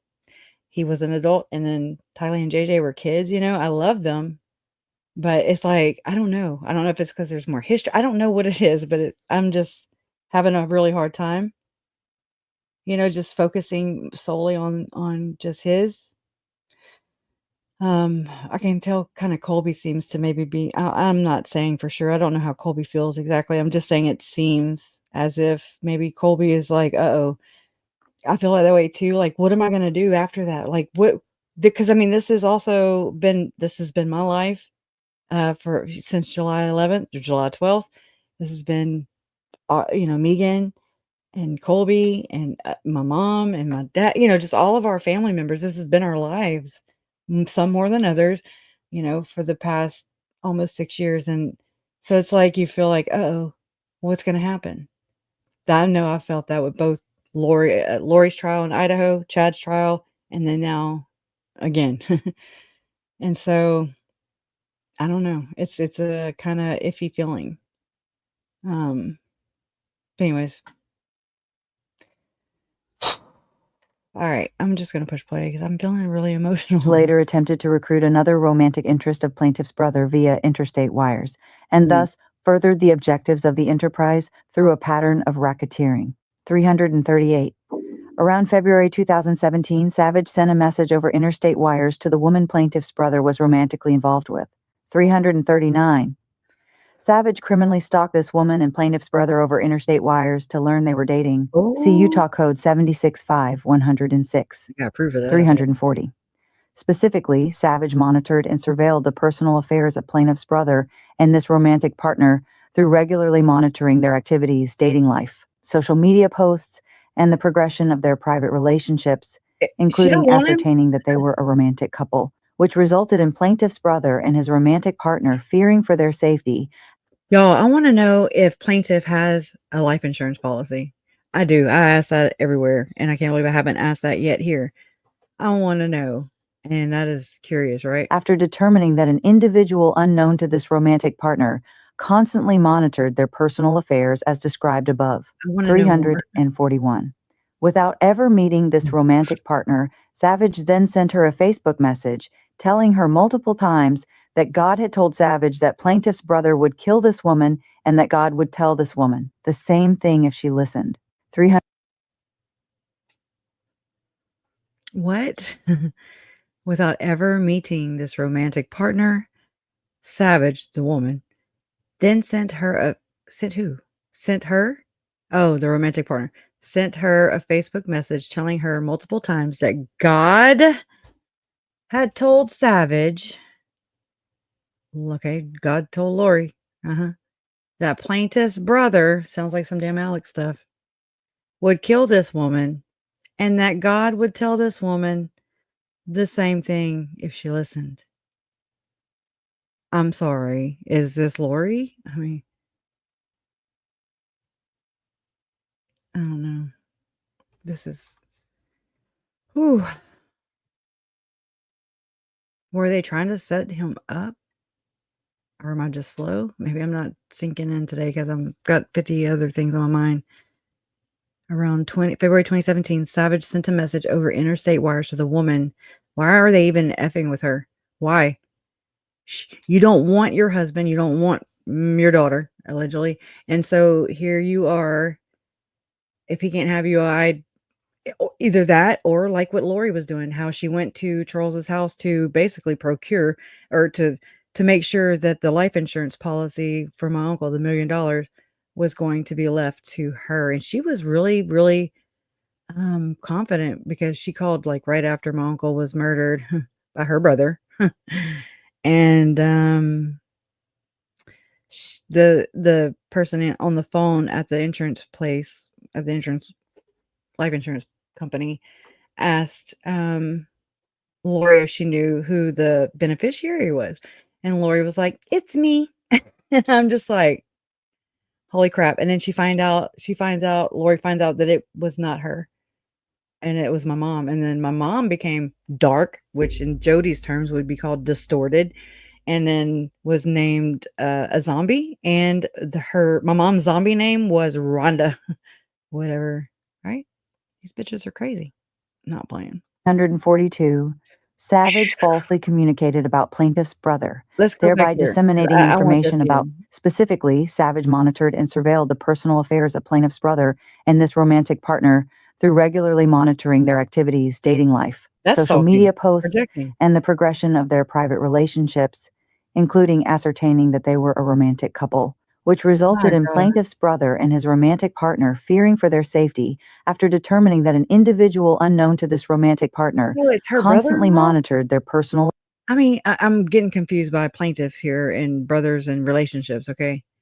It says which resulted in plaintiff's brother, okay? So this would be Michael's brother and his romantic partner or Michael's romantic partner? fearing for their safety after determining that an individual unknown to this romantic partner constantly monitored their personal affairs as described above. Which also, if you're really looking at the big daddy of it all, just look at the church with the strengthening members committee. Okay.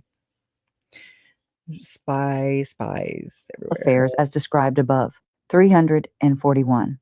Without ever meeting this romantic partner, Savage then sent her a Facebook message telling her multiple times that God had told Savage that Plaintiff's brother would kill this woman and that God would tell this woman the same thing if she listened. 342. Savage falsely communicated about Plaintiff's brother, thereby disseminating information about Plaintiff's brother to his romantic partner, causing both Plaintiff's brother and his romantic partner to fear for their safety after determining that an individual unknown to this romantic partner was monitoring their private affairs and sending them unwanted communications. 343. Savage's message constitutes per se defamation against plaintiff's brother, which at the time of her message was also criminal in Utah. See Utah Code 769-404. 344. Savage again attempted to recruit plaintiff's brother's new romantic interest to the enterprise in the hopes to gain another enterprise member to garner fraudulent revenue for the enterprise.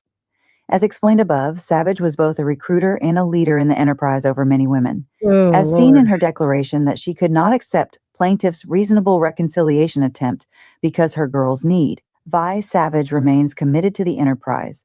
346. Savage remains a devoted protege of Hildebrandt and staunchly refuses to reject the Hildebrandt methodology of abuse, torture, and pain. Even after Hildebrandt and Franke's arrests brought the barbaric nature of the enterprise's fraudulent services to light. 300. I want to show you this real quick. I went ahead and pulled it up. Oh, crap, not that one. Ah. One day, just not today. Is it this one? Is it this one? No. No. Okay, here it is. Apologize. I'm really off today. Okay. This is Doomsday Cult Mom. That's my aunt. This is her. This is all her. Text brother about getting rid of husband. So let's just listen. Good morning, everybody, and welcome to Law and Crime. I'm Jesse Weber, and thanks for Very low. joining us. We are going to be bringing you right now an update in the trial against Lori Vallow Daybell out of Boise, Idaho. You know this is the one we've been covering, the Doomsday Cult Mom, the 49-year-old who's charged with the murders of her two youngest children, Tylee Ryan and JJ Vallow. But she is also facing charges, a conspiracy charge in connection with the death of her husband's first wife, Tammy Daybell. Now, as we know, the children were found buried in her husband Chad Daybell's backyard, his pet cemetery, in June of 2020. He is going to stand trial on his own at a later date, facing very similar charges. But I do want to talk about what happened on Friday in court. And the jury saw these text messages that were recovered from Vallow Daybell's iCloud account. And the victims in this case, along with Lori's former husband, Charles Vallow, her former deceased husband, were all referred to as obstacles. With us to break all this down is Law and Crime's very own Gigi McKelvey, who is outside the Ada County Courthouse now. She has been our eyes and our ears about what has been happening in that courtroom. Gigi, it's so good to see you. I want to get right into this. Friday was a relatively short day, but it doesn't mean it was less impactful because, as I was mentioning, the jury did get to hear from a former FBI specialist who was on the case since, my understanding, the beginning account. We have to move the kids. So up until that iCloud account became inactive, which was shortly after the welfare check on the kids. So he walked us through some of the things of how he determines what's relevant to the case and what's not. They typically look for a common theme, and then they follow that theme, and that's where the evidence typically leads them. The theme in this case, of course, Lori and Chad.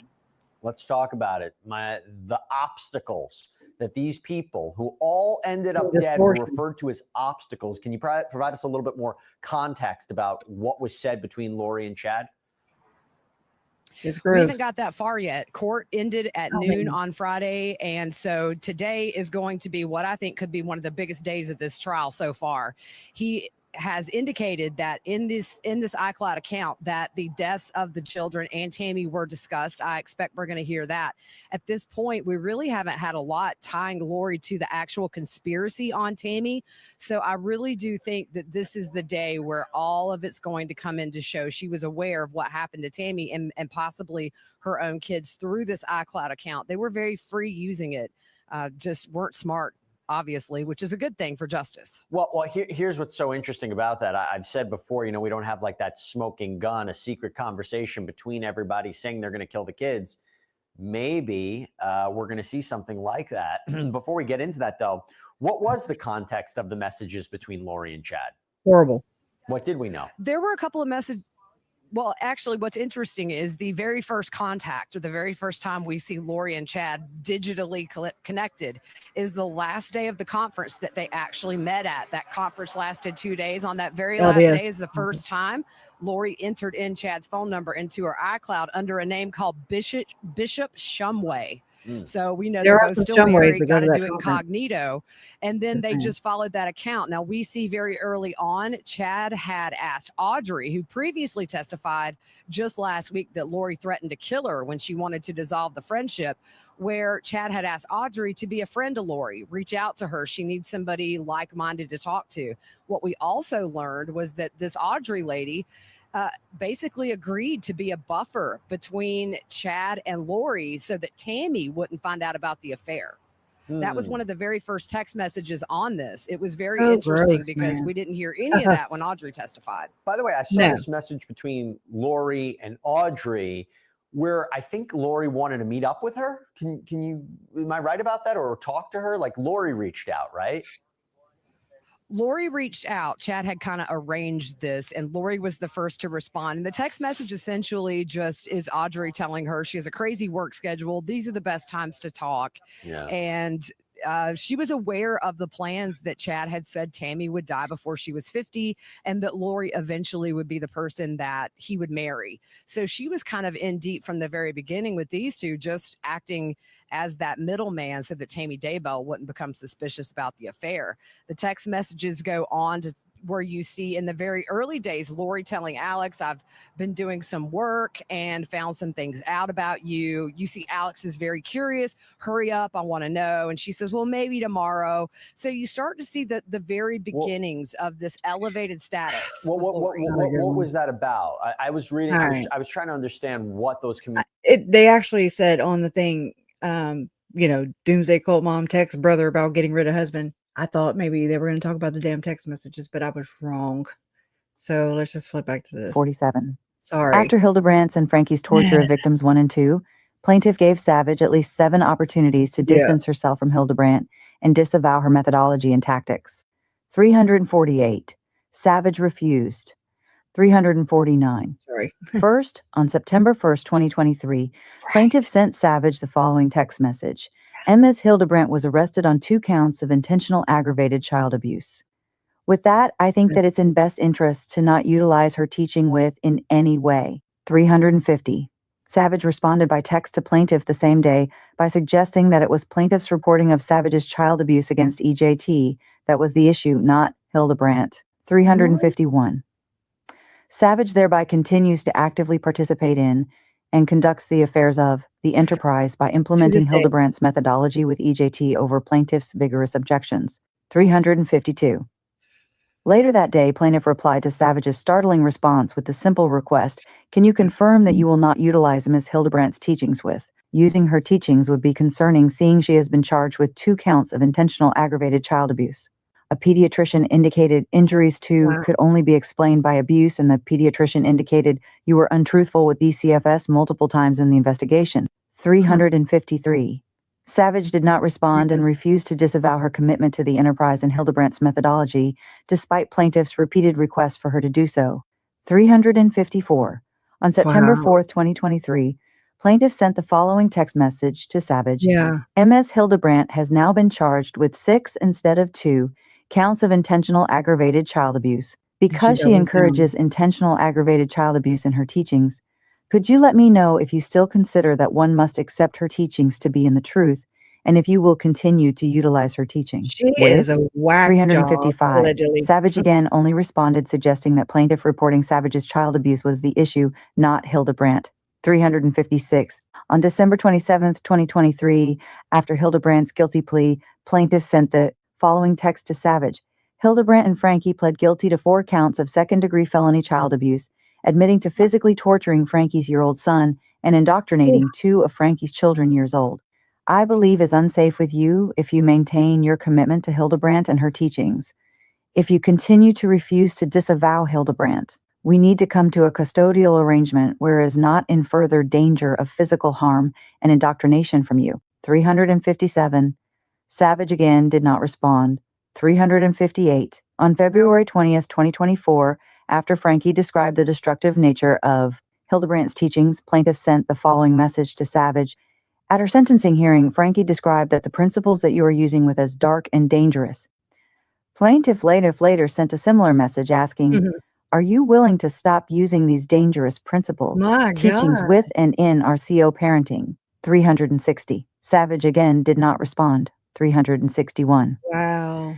On March 22nd, 2024, when prosecutors in St. George, Utah made public many documents in Hildebrandt's and Franke's criminal proceedings, plaintiff sent Savage the following message. The body cam video of when Franke's children were rescued was released today and was heartbreaking, and I have suffered from these same tactics for years from you following Hildebrandt. Poor thing. Am I correct in understanding that you are unwilling to disavow Hildebrandt's teachings with and in our CO parenting, even after seeing this? Child abuse? 362. Savage again did not respond. 363. On March 25th, 2024, after reviewing even more of the prosecutor's documents, plaintiff sent the following message to Savage. Hildebrandt's jail calls show she still believes the torture of children is normal parenting. This concerns me with how religiously you look to her in treating me. And can you please confirm you will not use Hildebrandt's abusive teachings with and in our CO parenting? 364. Savage yet again did not respond. 365. Savage teaches and employs the abusive tactics of the enterprise on EJT, despite knowing Hildebrandt's methodology is abusive and harmful. 366. Savage and Washburn have also secretly communicated to EJT over plaintiff's protests, instructing EJT to live by Hildebrandt's methodology, even after Hildebrandt had been arrested and her case gained international attention. 367. Beginning in July 2023, Savage and Washburn created a secret email account and coerced EJT to communicate with them during plaintiff's parent time with EJT. 368.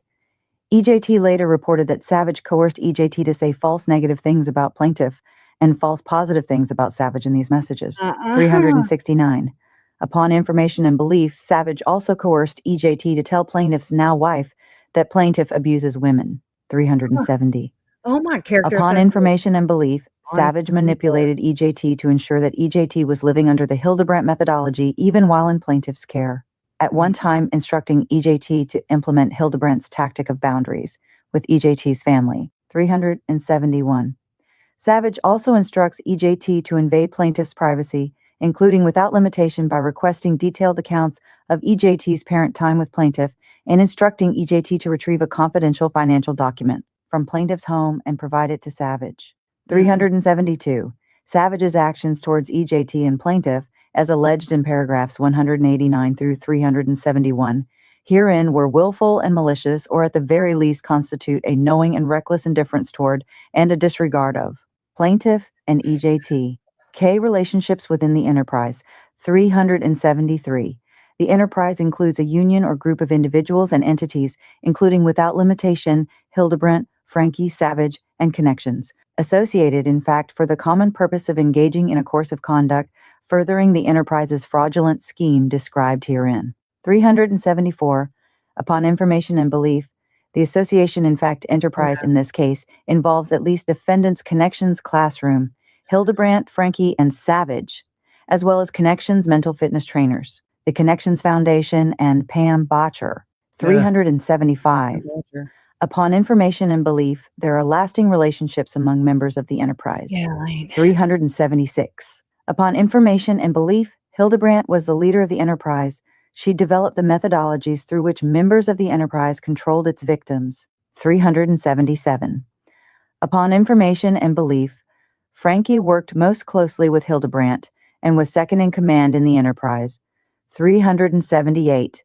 Hildebrandt purposefully used Franke's social media presence to massively disseminate the enterprise's fraudulent scheme, including without limitation through the advertisement of Connections fraudulent services and products on Franke's various social media channels and accounts. 379. Upon information and belief, many individuals were given the rank of mental fitness trainer within the enterprise. 380. Upon information and belief, this title signified that these individuals understood Hildebrandt methodology and, under the supervision of Hildebrandt, disseminated this methodology via the enterprise's various fraudulent services and/or products. 381. Upon information and belief, other members, including without limitation Savage, managed and controlled the enterprise's affairs directly with specific victims at the Hildebrandt's instruction and direction. 382. Upon information and belief, Savage and Hildebrandt agreed to carry out the affairs of the enterprise beginning in at least 2015, when Savage joined the enterprise and began attempting to induce Plaintiff and others, including Blanche, to purchase fraudulent services and/or products from Connections. Such a 383. Upon information and belief, Savage has in fact carried out the affairs of the enterprise by encouraging Plaintiff, Blanche, and others to purchase fraudulent services and/or products from Connections. 384. Upon information and belief, Savage was and is aware of the fraudulent nature of the enterprise and of Connections services and products because Plaintiff informed her of their fraudulent nature and of Hildebrandt's prior misconduct. 385. Despite this knowledge, Savage willingly joined the enterprise and agreed to carry out its affairs through the promotion of Connections' fraudulent services and/or products, and through the commission of numerous acts of wire fraud as alleged herein. L. The enterprise's pattern of racketeering activity. All right, we got to get into some racketeering. You ready? All right. Everybody do some exercises. Yeah. Lane, do you happen to be a parent? I just want to know. I mean, you're welcome here. I don't like to silence people, but I don't find it constructive to trust me. And I go off every now and then, so I'm not perfect. And I'm not asking you to do something that I don't try to do myself. But, just pretend like maybe that family member or that person that filed this lawsuit is in this chat. And I mean, we don't want to make other people feel horrible. We want to lift them up. That's how I like to do it. And again, you're welcome here. Constructive, there's so many things to critique. You don't even have to do that. You don't have to do, like I said, I'm not perfect. I do it all the time. But, I'll try to be better if you try. But all right. We're going to get into some damn wire fraud, okay? The enterprise's pattern of racketeering activity. I'll read some. Wire fraud, 386. Each defendant has engaged in a pattern of wire fraud and therefore a pattern of racketeering activity. 387. Under 18 U.S.C. Section 1961, racketeering activity includes federal wire fraud, which occurs when a party, having devised or intending to devise any scheme or artifice to defraud, or for obtaining money or property by means of false or fraudulent pretenses, representations, or promises, transmits or causes to be transmitted by means of wire in interstate or foreign commerce any writing, signs, signals, pictures, or sounds for the purpose of executing such scheme or artifice. So you're like, caca, and they're like, I'm just joking, because I do like to joke. Anyways, 388. Further, a defendant commits federal wire fraud when the individual could have reasonably foreseen that a victim would pay with credit and or debit cards in furtherance of a defendant's fraudulent scheme. And then 389. Collectively, defendants have engaged in thousands of instances of federal wire fraud. Yeah, I can see that. I keep thinking of like Ken Krogh and Tom Harrison, and like, where do they fit in with all this besides just platforming, Jodi? Anyways, 390. Individually, or did I do that one? Okay, individually, each defendant has engaged hundreds, I already said that, in furtherance of their scheme, and as described herein, defendants transmitted or caused to be transmitted by means of wire communication in interstate or foreign commerce, writing signs, did I say that too? Signals, pictures, and sounds, including but not limited to the following. Sounds like one of Mark Mean's filings right here. Okay, I'm not going to read anymore. A. Thousands of social media wire transmissions on YouTube, Instagram, Spotify, Acast, Apple Podcasts, Facebook, and Zoom, among others, that furthered the enterprise by attempting to recruit individuals to the enterprise and induce them to pay for the enterprise's fraudulent services. B. Using interstate telephone wires to stalk, libel, threaten, and harass plaintiff and his family to coerce plaintiff to join the enterprise and to punish him when he refused to do so. C. Thousands of wire transfers via credit and/or debit cards when fraudulently charging victims. 392.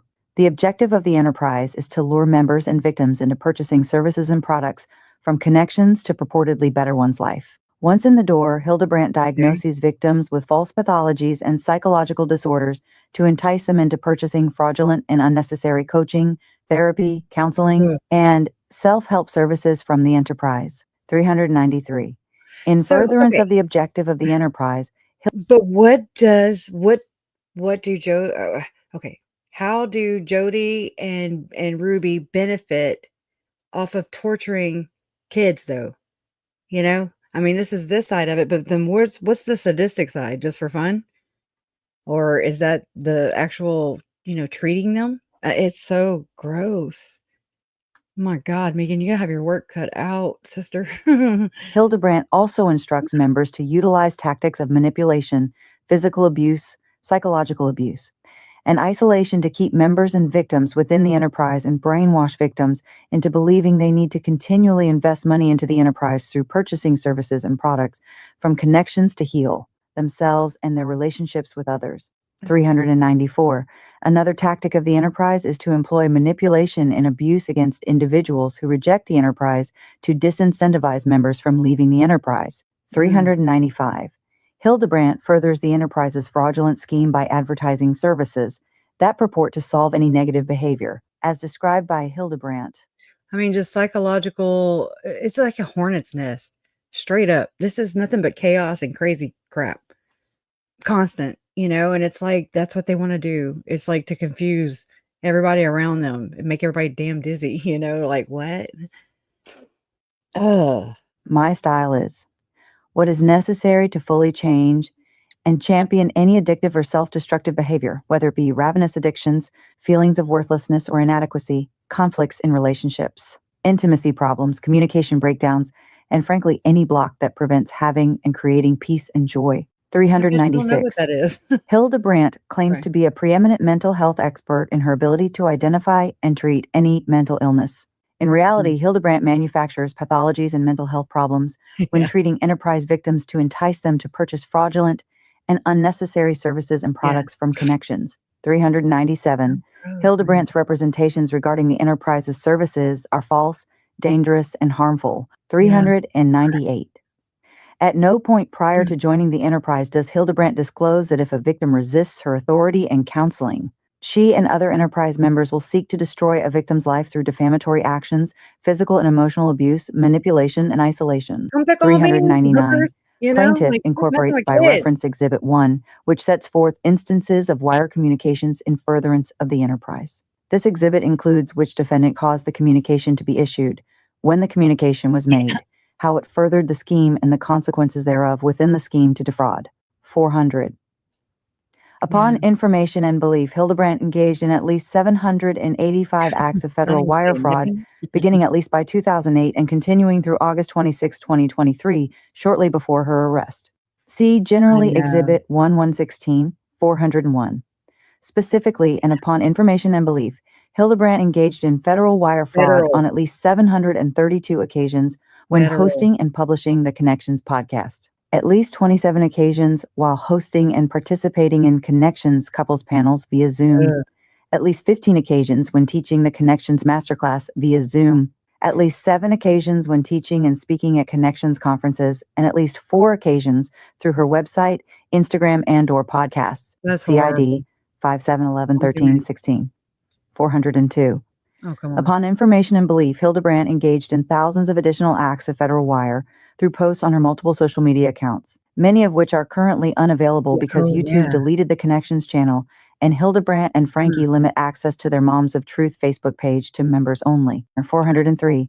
Upon information and belief, Hildebrandt engaged in thousands of additional acts of wire fraud because she fraudulently charged enterprise victims via credit and or debit cards for services and products sold by Connections. 404.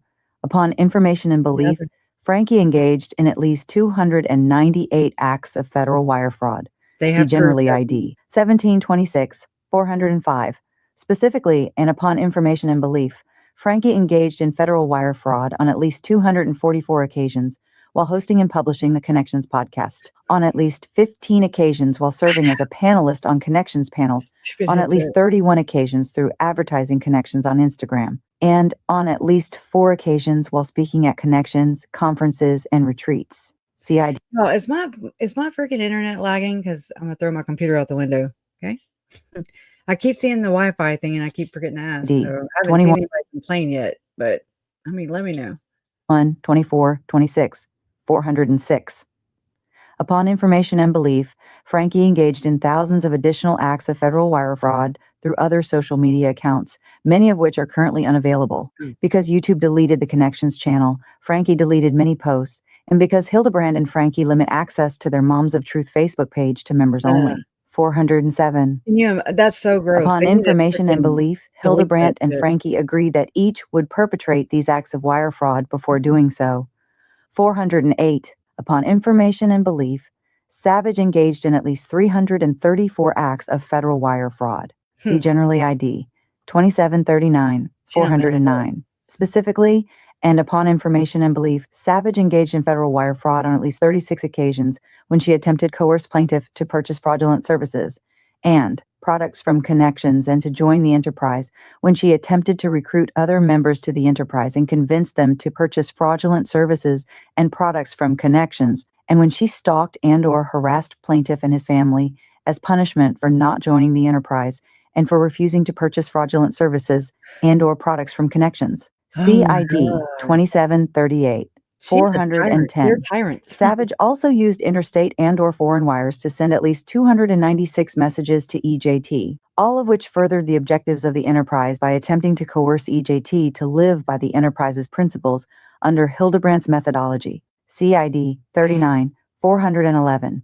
Upon information and belief, Savage and Hildebrandt agreed that Savage would perpetrate such acts of wire fraud before doing so. 412. Upon information and belief, Botcher engaged in at least 22 acts of federal wire fraud. 413. Specifically, and upon information and belief, Botcher engaged in federal wire fraud on at least 16 occasions while teaching the Connections masterclass, on at least 2 occasions when teaching at Connections conferences and retreats, and on at least 4 occasions through the Connections Instagram page. 414. Upon information and belief, Botcher engaged in thousands of additional instances of wire fraud because, as the president of the Connections Foundation, she almost exclusively and fraudulently charged enterprise victims via credit and or debit cards for services and products sold by Connections. 415. Upon information and belief, Connections engaged in at least 1,009 instances of federal wire fraud, including 732 instances when Hildebrandt hosted the Connections podcast, 244 instances when Franke hosted the Connections podcast, 27 instances via the Connections couples panels, 15 instances via the Connections masterclass, 13 at Connections conferences, and thousands of additional instances in social media accounts, including those with restricted access or that have been deleted by YouTube as a result of Hildebrandt and Franke violating YouTube's creator guidelines. CID 4043, 416.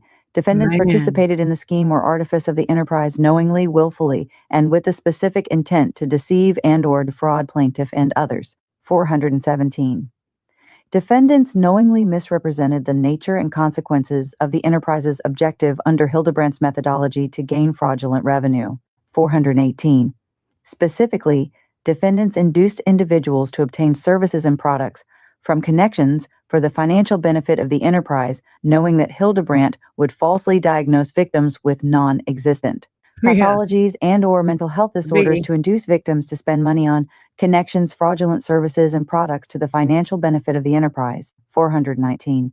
Defendants' fraudulent actions have caused plaintiff and likely many others substantial damage. 420. Each wire transmission explained above was designed to further the fraudulent scheme of the enterprise. 421. Additionally, defendants make an overwhelming number of fraudulent misrepresentations on the Connections website to lure victims to the enterprise. 422. Hildebrandt has communicated extensively over interstate and or foreign wires to advertise, promote, and sell fraudulent services and products sold by Connections to amass a fortune from thousands of trusting and often vulnerable individuals and families, all to the financial benefit of the enterprise. 423. Hildebrandt and Franke make similar false representations on the Connections podcast, Repeatedly. which is hosted by either Hildebrandt or Franke. 424. Since at least November 25th, 2022, each podcast ends with the following representation. Thank you so much for listening to the Connections podcast today. Share this podcast with your family and friends. And if Give you're me a not 5-star already rating. subscribed, please subscribe to this podcast. You can find on-demand and live training at connectionsclassroom.com to help you create joy in your life and in your relationships. 425. The Connections Classroom website immediately directed individuals to a variety of Connections fraudulent services and products, which can be accessed only by purchase. 426. Instead of fulfilling these representations, defendants coerce and indoctrinate victims to join the enterprise and then entice members to pay fees for fraudulent services and products sold by Connections. 2. Monetary transactions involving racketeering proceeds. Bring it on. 427. We're going. Upon information and belief, Hildebrandt engaged in a pattern of engaging in monetary transactions in property derived from specified unlawful activity and, therefore, a pattern of racketeering activity. 428. Under 18 U.S.C. Section 1961, racketeering activity includes engaging in monetary transactions in property derived from specified unlawful activity, which occurs when a party knowingly engages or attempts to engage in a monetary transaction in criminally derived property of a value greater than $10,000 and is derived from specified unlawful activity. 18 U.S.C. 1957. 429.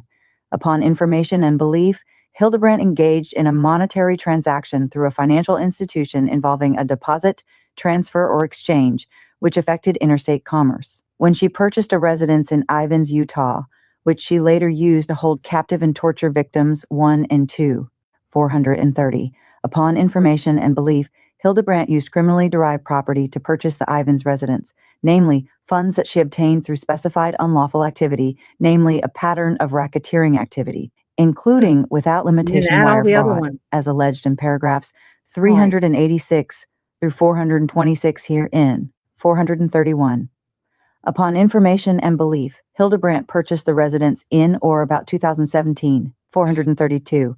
Upon information and belief, Hildebrandt's purchase of the Ivins residence affects interstate and foreign commerce because Hildebrandt and Franke extensively used the Ivins residence to film videos and record podcasts for the enterprise, which are broadcast and available internationally. Hildebrandt and Franke used the Ivins residence to create content for the enterprise's various fraudulent services and products, including without limitation training videos, classes, and written content, all of which the enterprise charged members to purchase. 433. Upon information and belief, Hildebrandt purchased the Ivins residence for approximately $1 million, a sum greater than the $10,000 threshold under 18 U.S.C.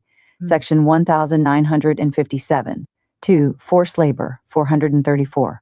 Upon information and belief, Hildebrandt, Franke, and Botcher engaged in a pattern of criminal forced labor and therefore a pattern of racketeering activity. 435. Although not a predicate act under the RICO claims pleaded below, this pattern of criminal forced labor demonstrates the relatedness and continuity of the enterprise. 436. Under 18 U.S.C. Section 1961, racketeering activity includes offenses related to forced labor, which occurs when an individual knowingly recruits, harbors, transports, provides, or obtains by any means any person for labor or services in violation of 18 U.S.C. 1589, 1960. Yeah, let's just check it out real quick, right? Okay. I actually did pull this up. So just check it out because it's weird. And it didn't sit right with me then. It definitely don't sit right with me now. And I'm not the only one, obviously, here. I guess. Yeah, the speaker's on. Maybe they just don't have their thing on just yet. I mean, this is just, ugh. I don't know what it is. Just, let me shut up. How's it going? Good. I'm Officer Hawkins, sir. I'm looking for Pam. Is Pam in today? Yeah, that's my wife. Is your wife? She's here. Is that a ring doorbell? Hello, Pam. How are you doing? Good. I'm Officer Hawkins, American Fork Police Department. Hi. So we had a agency assist out of St. George and Springville that we're just looking for. Okay. When you picked her up, what was the case? Did somebody ask you to pick her up, or did you just pick her up? What was going on? Well, I'm having guests coming, and she came and did some cleaning for me. Some cleaning for you? You work right now in the In the house. living room right here. Okay, great. We're gonna have both of you come out here then. If you can, just for a second, we just had to go over Me some too. stuff. Me too. You have a warrant? Yeah, we do. Let me see it, please.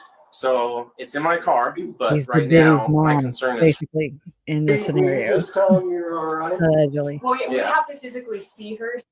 Come to the doorway. We'll go ahead and get the copy of the warrant for you, okay? You have a warrant for my house? Girl, specifically for for you.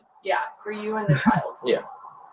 Okay. Same, Lisa. So What is going on? as of right now, I'll just need you to give your phone to your husband.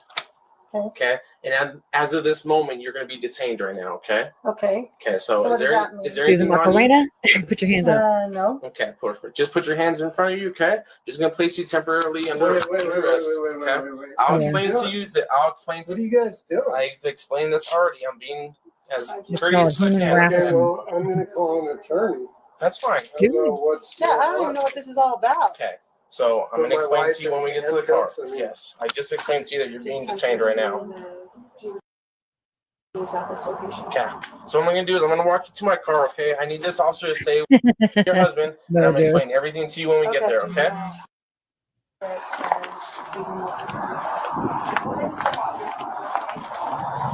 So are you familiar with any officers in Springville? Jesse. No, Okay. not Are at you all. According do to you have Jesse. siblings or kids Now this. in St. George? Well, I have a married daughter, Okay. What's her name? Stacy. Okay. Do you know of any issues that they just went through today? Mom. No, do you? Yes, I do. So that's why I'm trying to figure out.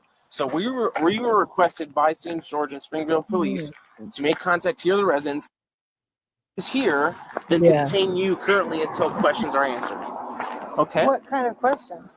So I'm going to call the main officers from Springville, and that's where I'm going to chat tell them with. that I have you detained, and he can question you from now. Does that make sense? So now Looks like you I know will. pretty much as much as I do. Okay? Nowadays. So I'm going to call him, and we're just going to go from there. Okay.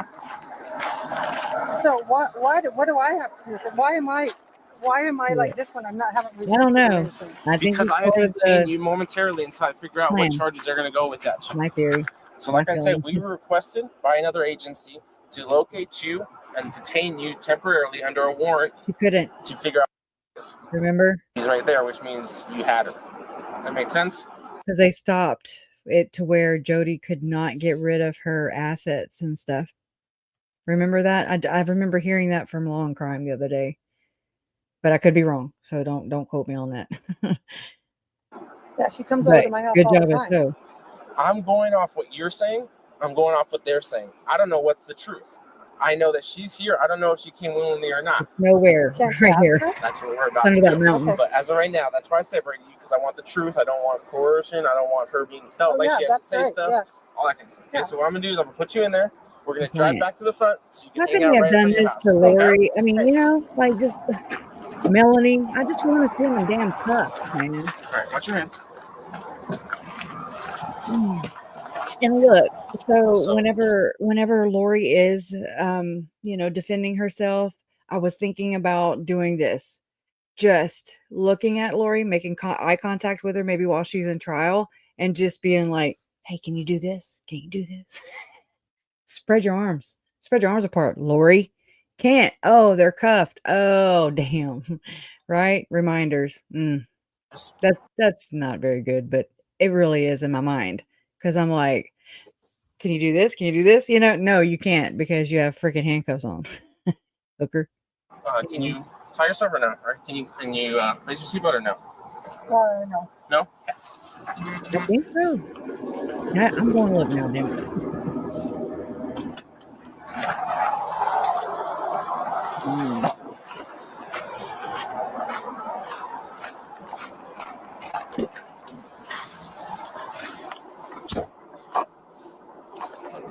Get in there, girl.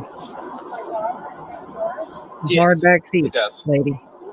I don't know if it's Stacy per se, but it's one of them. Okay. Yep. So then it Hold is on. her. Okay, we're gonna switch and answer the question that just came up, and that is about assets. Okay, so let's do this. Let's go back here. Maybe here. All right, ready? And 1, 2, 3. Hold on. Connections. Tillman claims he'd been accepted to several prestigious It didn't even do it. Hold on. Where'd it go? There. Click there. Okay. It didn't click, and it went straight to the Again, end. this is damages that are awarded to punish a defendant for outrageous conduct. On Okay, top let's back up to time here. that Savage joined up with Connections, Tillman claims he'd been accepted to several prestigious law schools, but because of everything going on with his personal life, he says he's yet to be able to go back to school, that he's lost job opportunities because of Savage and Jodi's actions. That's really important when you talk about a civil case. What did you lose? What were your lost opportunities, lost wages? So Tillman is asking for at least $5 million in what's known as exemplary or punitive damages, at least. This could go well beyond. And again, this is damages that are awarded to punish a defendant for outrageous conduct. An injunction. On top of there the it actual is. money Okay. that Tillman may have lost. And he's also asking for an injunction to be filed preventing Jodi Hildebrandt from selling off any of her assets until the civil case is settled. So ultimately, if he is awarded, if he does win, that judgment can be awarded against him and she has a way to pay it off. But he's also going after, Connections, and there might be some money there. We'll continue to follow this. We'll continue to break this one down for you. But that's all we have. Okay, so he filed an injunction, so my bad. And I'm glad we checked because I was thinking that back when Kevin, was going after, and I didn't follow it that close then. So you guys who have followed it, y'all know way more than I do with Kevin. Did he successfully sue Jodi Hildebrandt? Or what? Do y'all know? Anybody know? Anybody? Yeah, but it was cold, if you think about it. I would no. It'd be like living in Chad's house. Actually, Jason told me earlier that there was a mama moose and a baby moose or something at Chad Daybell's property. I was like, oh, don't tell anybody. They're going to think that that's Tammy reincarnated or something. Sorry. I mean, I'm a smart ass. Okay. So I'm cocky. You know what I mean? Anyways, I was just joking. So don't take that, don't take that to heart. Anyways. Yeah. Who's not on their property? Tylee and JJ. Thank you, Lord. Right. And then, there was something else, about remains. Oh. Okay. I'll remember it. Just let me continue.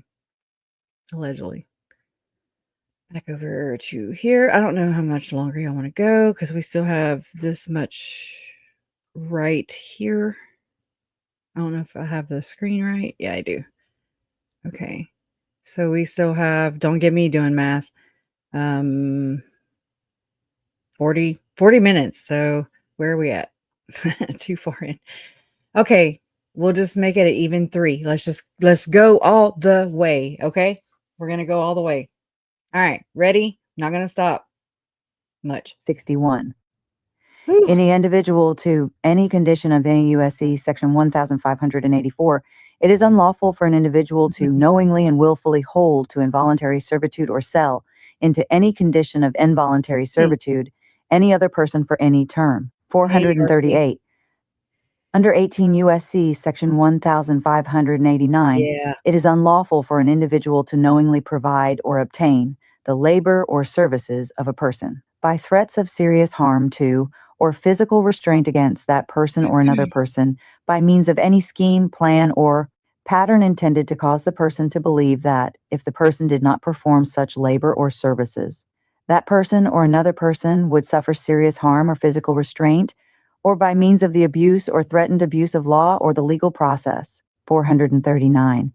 Upon information and belief, Hildebrandt, Franke, and Botcher engaged in this criminal behavior against victims 1 and 2 and against their 2 older sisters, identified as A and J in documents released by state prosecutors. 440. Utah prosecutors' summary of the criminal cases of Hildebrandt and Franke accurately describe their violations of 18 U.S.C. Sections 1584 and 1589 against victims 1 and 2. The ensuing investigation revealed that Miss Franke and Miss Hildebrandt held Franke's 12-year-old son and 9-year-old daughter in a work camp-like setting. They were forced to do physical tasks like carrying loaded boxes up and down stairs and sitting against a wall without a chair or stool for hours at a time. The children were also forced to do manual labor outdoors in the extreme summer heat without shoes or socks. 441. Similarly, a prosecutor told reporters the following, and you look at the images of people that have been stuck in concentration camps and malnourished for a time, and you look at the forced labor and the types of injuries they have from that, and that's what these kiddos experienced. They were held, they were denied food to the point that is painfully obvious in looking at them, and they were forced to do work in the St. George heat in June and July and August without not like without gloves, but without shoes, being out in the desert, being forced to do labor. Like, if that's not a concentration camp setting, I don't know what is. 442. I mean, just real quick, remember that Jodi Hildebrandt also would do some of these teen camps or whatever, those really harmful ones. And she was in the same one where Paris Hilton was. I don't know if she coached her or not. Can you imagine? Anyways. 2. Utah prosecutors also explained that these slavery conditions imposed by Hildebrandt and Franke were inflicted by actual force, threats of force, or threats of legal coercion. The children were regularly denied food, water, beds to sleep in, and virtually all forms of entertainment. They were similarly forced to stand outside on a cement patio in the summer heat for hours and even days. They were beaten, and the 12-year-old was bound hand and foot after a previous attempt at running away. 443. All the physical and emotional harm actually inflicted upon victims 1 and 2 and threatened upon J and A constitutes serious harm under the federal law. Or see 18 U.S.C. 1589. 444. Upon information and belief, Hildebrandt and Franke threatened abuse of law or legal process against victims 1 and 2 by falsely representing to them that if victims 1 and 2 did not repent, they would be incarcerated. This constitutes abuse or threatened abuse of law or legal process under federal law. See 18 U.S.C. 1589. 445. Franke's journal entries explain specific instances of this horrific forced labor, including actions by victims 1 and 2, showing that they were being held captive against their will, and Franke's and Hildebrandt's use of force and threat of force. 446. Franke's journal entries include the following. A. Refuses to work, screams, has hair shaved off. B. I cut more off head. We doused her with water in the dog wash. Said she wanted to run away. Jodi told she has no idea what is waiting for her. C. Physically stop the acting out behaving and begin physically doing good. Farm work, lifting boxes, exerting energy, exercises, jump rope, milking cows, weeding a garden, digging trenches. Satan cannot be where there is good. Begin doing, sweating for good. Heavy physical intensity. Capture your attention. I want D. Lori Chad's damn The problem for journals, is the man. hard labor is all for the sake of lifting, does not have meaning or do good. And the kids need a good kick from a horse and a cactus to run into. She needs to learn how to write. I reminded that if she whined, cried, or squinted her eyes at me or soured her face, I would be buzzing her hair. If she is going to act sick, she can look sick. I told her because Shay didn't listen the night before, she would do 2 sets of boxes, stairs with a 5 minutes break. After 5 minutes off rest, she began whimpering. When she got to the bottom stairs, she slipped and dropped the box. I put her in the dog wash and shaved her head, then back to the boxes. F, agreed to sit on the park bench and think about her choices. I made it very clear if she were to move, get up, fidget, talk, take her hat off, she would go back to work. After an hour on the bench, she began moving and looking around. I pulled her into the house and gave her more boxes. G does first set of books decently, upset to do boxes, gets them done, more boxes, she refuses or goes to sleep on basement floor. H, one might ask, as I myself have, what if we had taken this slower? Would the children have been on board if we hadn't boundaried them so quickly and so clearly? What if, instead of a full day of box carrying, we would have done an hour and breaks and reading and then back to What if you boxes? go F My yourself? answer is well, would How about not be that? repenting. And they would have given the impression they were repenting. They needed things to get hard fast. Intense, shocking change, immediate discomfort, stress in their systems, change the environment of the kids Oh. slowly and more reasonably or Oh. comfortably. We would have Yeah. allowed the dumb hypno. I know this is that whole conspiracy theory thing, but let's just forecast here. Let's just pretend that R and E were being prepared to become Tylee and JJ. You know, the next generation, so to speak, the next victims to fall prey to this. What the actual fuck? That, I don't know, just the way that read, and it just kind of, I don't know, it hit me. And let's just say that they weren't planning on keeping the kids around. Let's just theorize. I mean, if it were up to them, I don't believe that they would be here. A lot of us don't think that they would be here. Okay. And I mean, I'm gonna say it without saying it because Jesus, you know, I don't need help here. But let's say that they are going after what opens up the heaven, so to speak, for Tim Ballard. Okay. What if that principle service that he calls service that opens up the heavens, what if that principle is actually, you know what I mean, a very potent drug, 10 times stronger than any drug? And that opens up, and they're from the research I've done right now, and I know you don't really know what I'm talking about, kind of. Hopefully most of y'all do. You know, the adrenal glands, they release oxytocin, I mean, they release this really strong, potent, powerful hormone or whatever. And oh my God, you know what I'm saying? Like, just that, because, okay, hold on. Sorry I stopped, but it just, the way this sounded, it just, I mean, it sounds horrible, right? Yeah, but F agreed to sit on the park bench and think about her choices. I made it very clear if she were to move, get up, fidget, talk, take her hat off, she would go back to work. After an hour on the bench, she began. It's kind of like, if you can kind of picture how it was for Tylee and JJ after Charles was murdered, for sure. This is kind of this period for these kids. We just don't really know what happened, except for a couple times, you know, how they took Tylee and JJ to Yellowstone National Park. They brought JJ to freaking Bear World, and he was on a ride by himself. They were stripping these kids down just like they are stripping these kids down. I believe that they had R in a bag over his head with his head underwater. I do. It sounds like it from these damn journals. And I think that's what happened to JJ. He had a white bag over his head with, you know, on the inside of the black one.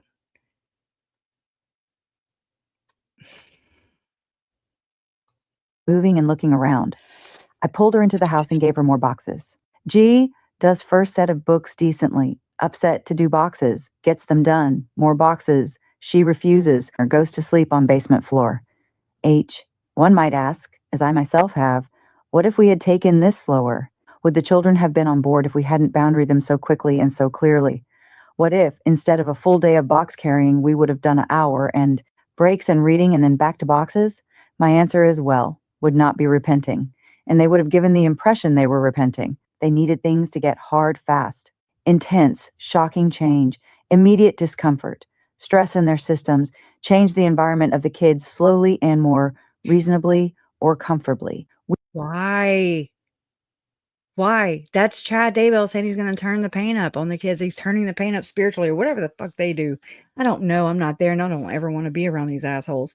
But I'm just saying I really think that they're preparing them more now than ever. At first, I was just like, "Oh, they're just inflicting abuse on them. There's no, like, end game here. Just the what ifs, right?" We would have allowed the dumb hypnosis and sleep to stay over the child. We change the environment of the kids slowly. That doesn't mean good, and more reasonably or comfortably. We would have allowed the dumb hypnosis and that's if they would have. They need things to get hard fast, intense, shocking change, immediate discomfort. Why? Why immediate discomfort? Stress. That's what triggered me. Stress in their systems. Stress in their systems. When a kid believes that they are about to die, according to the QAnoners, okay? According to them, they say that, actually not according to QAnon people, according to research I've done myself in multiple, I try to, dig into it. It's something that's I don't want to get labeled, but I mean, whatever. I also want to know the truth of why my little nephew had GHB in his system. I want to know where his sisters, the rest of her remains are. I want to know why she had what appeared to be carnivorous marks on, I want to know. I want to know if there was a gathering there and if there are more people that are responsible for their murder, for their murder / sacrifices / feast, whatever the hell they want to call it, gathering. I want to know all the coven members. I want to know who all has my family's blood on their fucking hands. Sorry. It's just, it pisses me off. And so that's from the research I've done. It's stress in their systems. When a kid knows that they're about to die, and they're brought to the brink of death, right? We heard that in Glenn Pace's memo. That is not QAnon. That's a fucking bishop that was tasked with that. That memo was not meant to get out. It was meant for the other brethren who had tasked him with that job. Okay. That memo was supposed to stay in-house. Thank God it got out, right? Again, thank God it got out. And thank God for that doctor earlier for reporting. Okay. I'll give credit where it's due. Oh, and thank God for this dad coming forward and just, oh my God, we got your back 144,000%. Anyways, but what I'm saying is, just like with JJ was allegedly, according to Melanie Gibb, he was saying, "I love Satan." And we're going to hear that here too. They're turning the pain up. They're trying to get them to produce whatever it is that these assholes are after. Anyways, that's just my opinion. I don't know. Need to wake the child up to the state of reality. Let me go Show back them here. where they change the environment of the kids slowly and more reasonably or comfortably. We would have allowed the dumb hypnosis and sleep to stay over the child. We need to wake the child up to the state of reality. Show them where they really are, the pit of hell.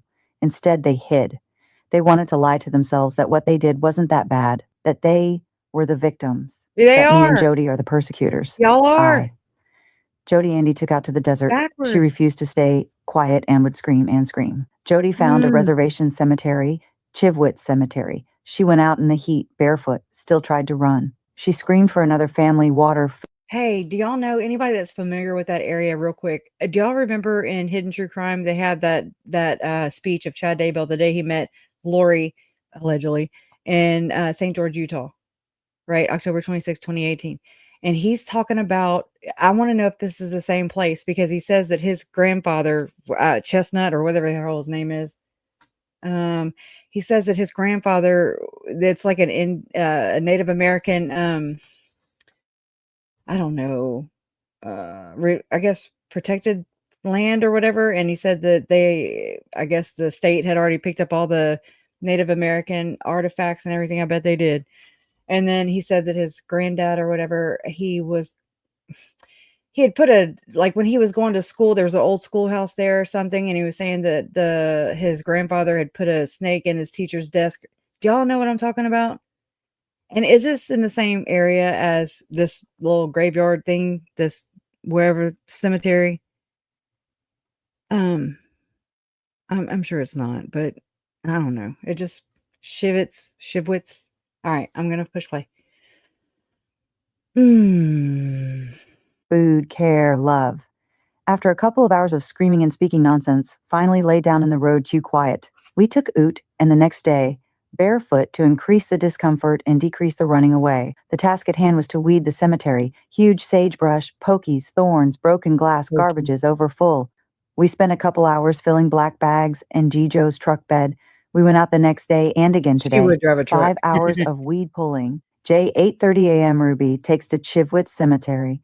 Each child is given a bag to pick up broken glass and weeds. K, Glass. This week perpetually You're screamed barefoot. outside. Jodi and I accommodated her and took her to Hellhole R&D. She was to run on the dirt road. She ran. For a bit, and then started manipulating. I told her to run up an incline on a hillside, touch a tree, and return. 100 YDS max. She threw herself into a tree. Can I have another chance at running the hill? Yes. Mother, what would you like me to DDO? I instructed her to run to the dead tree and then come back. I replied, I would rather jump into a cactus. This girl would choose to be shot and die than to humble and do what she is told. There is no pain point where she will turn. L. I whipped with a belt yesterday, too. She peed all over Jodi's garage floor, screamed at her, and lied to her. She is out of control, seemed to give me her attention after the whipping. She swept the garage with some muscle and mopped it. 447. Upon information and belief, Botcher was aware of and helped contribute to this forced labor and abuse of victims 1 and 2.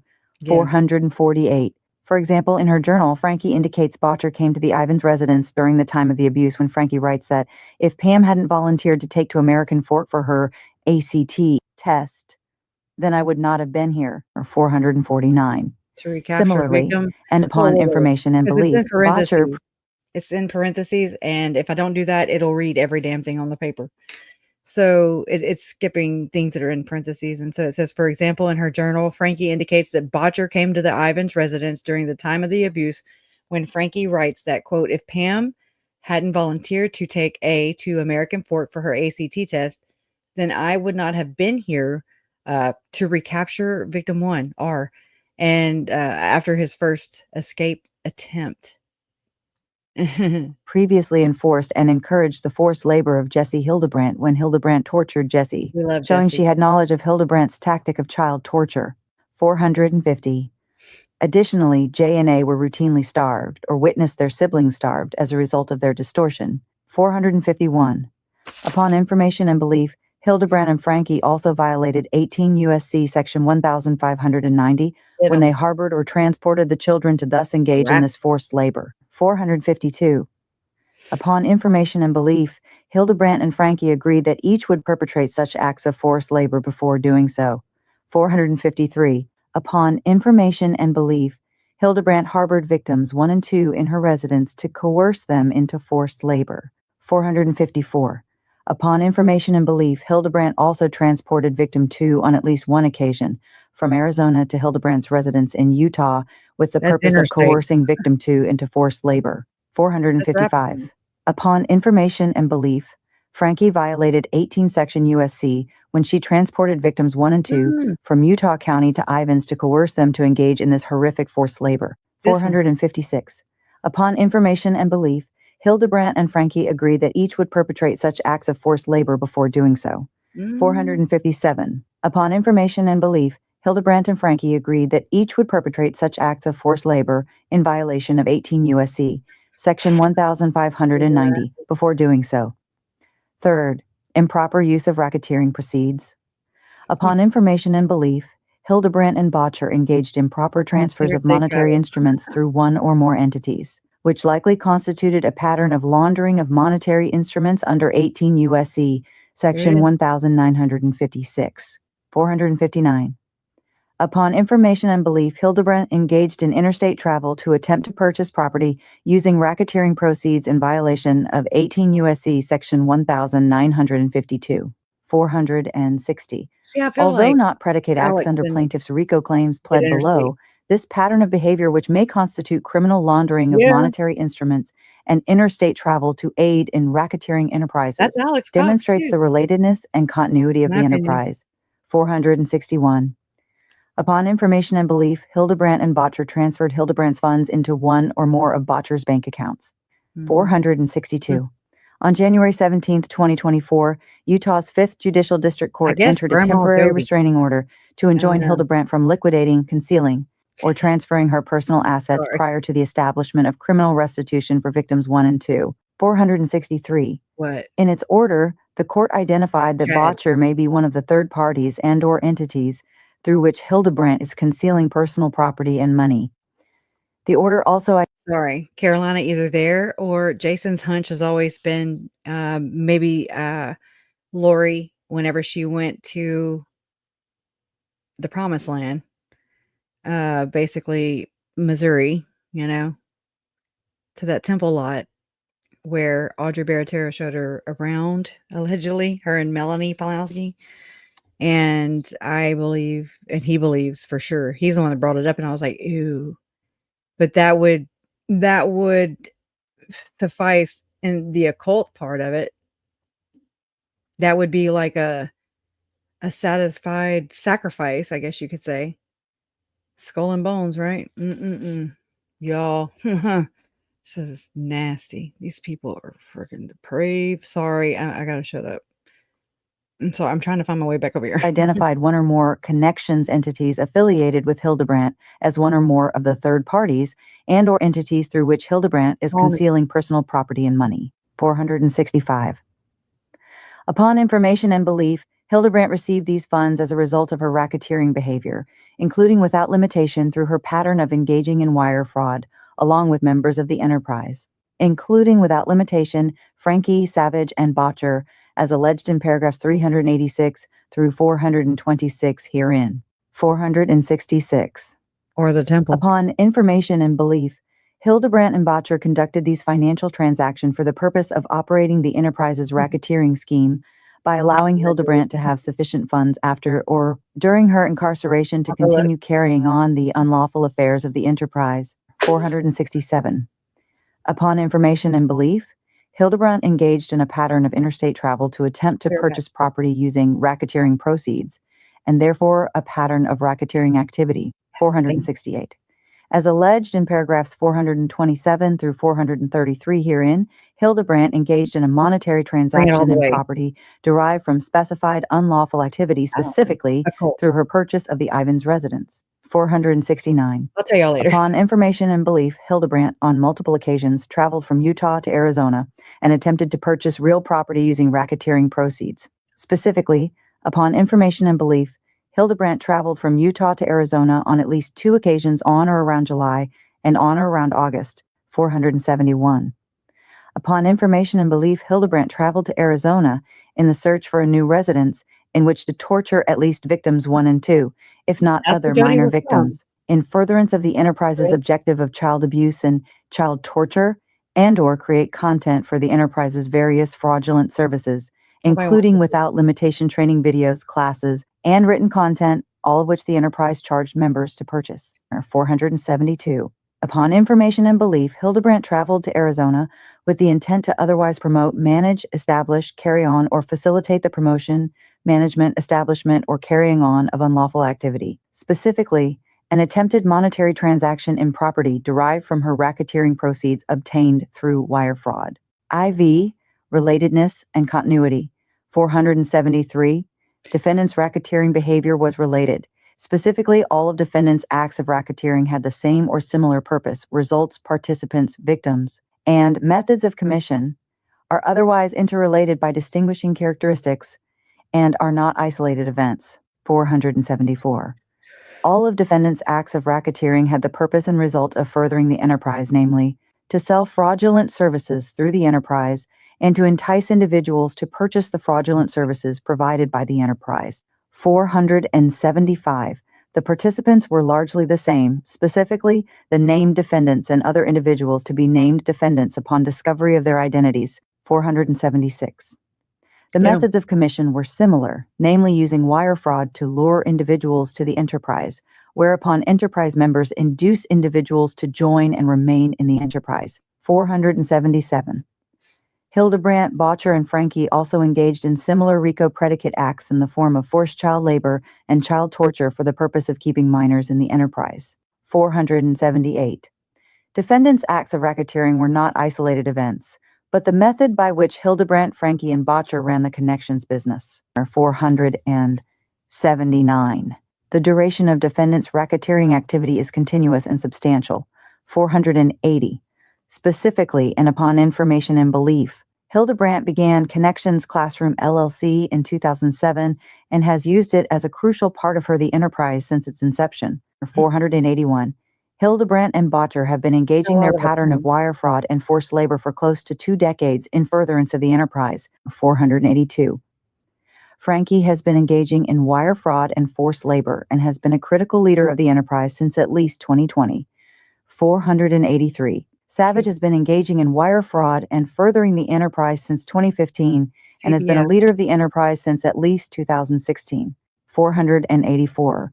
The enterprise's extensiveness is substantial. 485. Defendants extended the enterprise expansively via social media and across different corporations, including Connections Classroom, LLC, Connections Mental Fitness Trainers, LLC, and the Connections Foundation. 486. The Connections social media accounts have existed since on or about February 2020. 487. The enterprise's social media reach is expansive and includes, without limitation, multiple YouTube channels, including the Connections YouTube channel and a YouTube channel called What's Under the Rug, created by Franke and Paige Hanna to further the objectives of the enterprise. The Connections Instagram account, the Connections Facebook account, the Moms of Truth Instagram account, the Moms of Truth private Facebook group, and Hildebrandt's Mental Fitness with Jodi program posted via multiple channels, including Without Limitation Instagram and the Connections website. 488. The fraudulent scheme of the enterprise and its services has, as admitted by defendants, reached at least 23 different countries. 489. The number of victims of the enterprise is substantial. 490. As alleged above in paragraphs 113 through 175 herein, there are hundreds, if not thousands or tens of thousands of victims, several of whom are known, including Plaintiff, EJT, Victims 1 and 2, Jesse Hildebrandt, Spencer Tibbetts, Adam Steed, Dave Bateman, Stephanie Jones, Plaintiff's brother, and Plaintiff's brother's current wife. 491. The instances and types of racketeering committed by defendants are similarly expansive. A. In paragraphs 400 through 412 and 415 herein, and in Exhibit 1 hereto, Plaintiff has pleaded with particularity. 2. 424 collective instances of wire fraud by defendants and numerous instances of individual wire fraud by each defendant, all in violation of 18 U.S.C. Section 1343. B. Upon information and belief, discovery will reveal thousands of instances of federal mail fraud, also in violation of 18 U.S.C. Section 1343. C. As alleged in paragraphs 427 through 433 herein, and upon information and belief, Hildebrandt engaged in monetary transactions and property derived from specified unlawful activity in violation of 18 U.S.C. Section 1957. D. As alleged in paragraphs 434 through 457 herein, and upon information and belief, Hildebrandt and Franke engaged in forced child labor in violation of 18 U.S.C. Sections 1584 and 1589. E. As alleged in paragraphs 458 through 466 herein, and upon information and belief, Hildebrandt and Botcher facilitated monetary transfers that may implicate 18 U.S.C. Section 1956. F. As alleged in paragraphs 467 through 472 herein, and upon information and belief, Hildebrandt engaged in interstate travel that may implicate 18 U.S.C. Section 1952. 492. The complexity of the enterprise's fraudulent scheme is astonishing.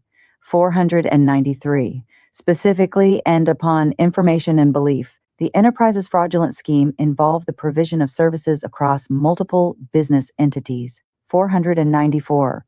The enterprise's entities developed, manufactured, and sold fraudulent books, podcasts, workshops, DVDs, classes, retreats, and panels, among other services and products to entice members and victims to join the enterprise, spend funds on enterprise services, recruit others to the enterprise, and falsely add an appearance of legitimacy.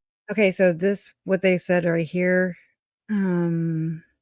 as alleged in paragraphs 434 through 457, herein and upon information and belief, Hildebrandt and Franke engaged in forced child labor. Oh, so they said it. As alleged in 458 and 466. Okay, my bad. I'm sorry. C to the enterprise. 495. In So- furtherance of the enterprise, Hildebrandt provided counseling services to falsely and fraudulently diagnose victims of the enterprise with non-existent pathologies and mental health disorders to induce them to purchase unnecessary services and products from connections, which services and products know. ultimately indoctrinated victims into the enterprise and promoted the enterprise's objectives of abuse, Nerd out. including without limitation child abuse and child torture. 496. Oh my God. So-called mental fitness trainers act to further the It's objectives of the ridiculous. enterprise Remember by that? selling the enterprise's fraudulent Mental services, fitness trainers? indoctrinating members and victims, and promulgating the objectives of the enterprise, including without limitation the enterprise's objectives of child abuse and child torture. 497. The size of the enterprise is large. Multiple defendants have been identified in this complaint, and many other individuals furthered the racket as so-called mental fitness trainers and individual perpetrators, including Savage, Steed's ex-wife, Bateman's ex-wife, and Pam Botcher. 498. A call main me, objective I'll of the ask your name. enterprise is to perpetuate and implement Hildebrandt's methodology, the primary tactic of which is to inflict pain on those in distortion to bring them into truth in order to manipulate individuals into joining the enterprise, retain them as members once indoctrinated, and coerce them into purchasing fraudulent services and/or products from connections for the financial benefit of the enterprise. 499.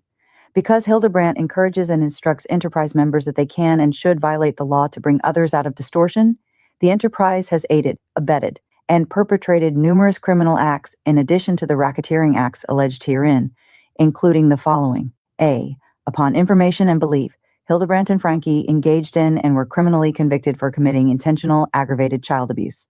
B. Upon information and belief, Hildebrandt and Franke violated 18 U.S.C. Section 1959 by commit assault resulting in serious bodily injury upon, or threaten to commit a crime of violence against any individual for the purpose of maintaining or increasing position in an enterprise engaged in racketeering activity. Specifically, and upon information and belief, Franke perpetrated these acts against victims 1 and 2 in part to achieve and solidify her position as second in command of the enterprise, living with Hildebrandt during this time and thereby cementing her high status within the enterprise. Upon information and belief, Hildebrandt and Franke perpetrated these acts to maintain their position as leaders of the enterprise by preventing victims 1 and 2 from speaking with law enforcement. C. Upon information and belief, Hildebrandt and Franke engaged in criminal obstruction of justice in the child abuse investigation involving victim 1 and 2 in violation of Utah Code Section 76-8-306. D. Savage, in furtherance of the enterprise's objectives, scanned plaintiff's computer for pornography without his knowledge, in violation of Utah Code Sections 766-703 and 76-5-106. E. Upon information and belief, Blanche engaged in and was charged criminally with domestic battery against plaintiff's brother, and relatedly, Savage engaged in criminal conspiracy and aiding and abetting in Blanche's commission of domestic battery. F. Upon information and belief, Savage criminally stalked plaintiff's brother and his romantic partner, and subsequently defamed plaintiff's brother in violation of Utah Code Section 76-5-106. Utah Code Section 76-9-404, and Utah Common Law. G. Upon information and belief, Savage engaged in aggravated child abuse against EJT in furtherance of the enterprise's objectives in violation of Utah Code Section 76-5-109.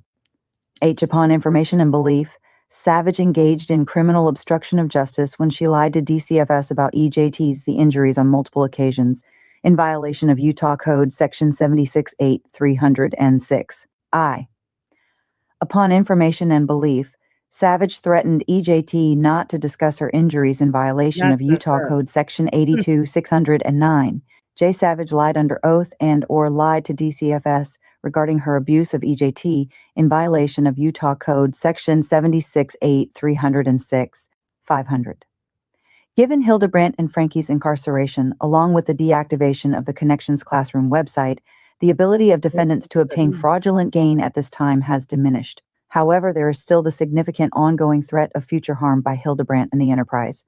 501. At her sentencing Okay. hearing, Hildebrandt claimed that she sincerely loved these children, Savage indicating has that she another still kid. believes that the torture she inflicted upon victims 1 and 2 was perpetrated of love and that she does not show remorse for her criminal behavior. 502. Prosecutors stated that Hildebrandt feels no remorse. 503.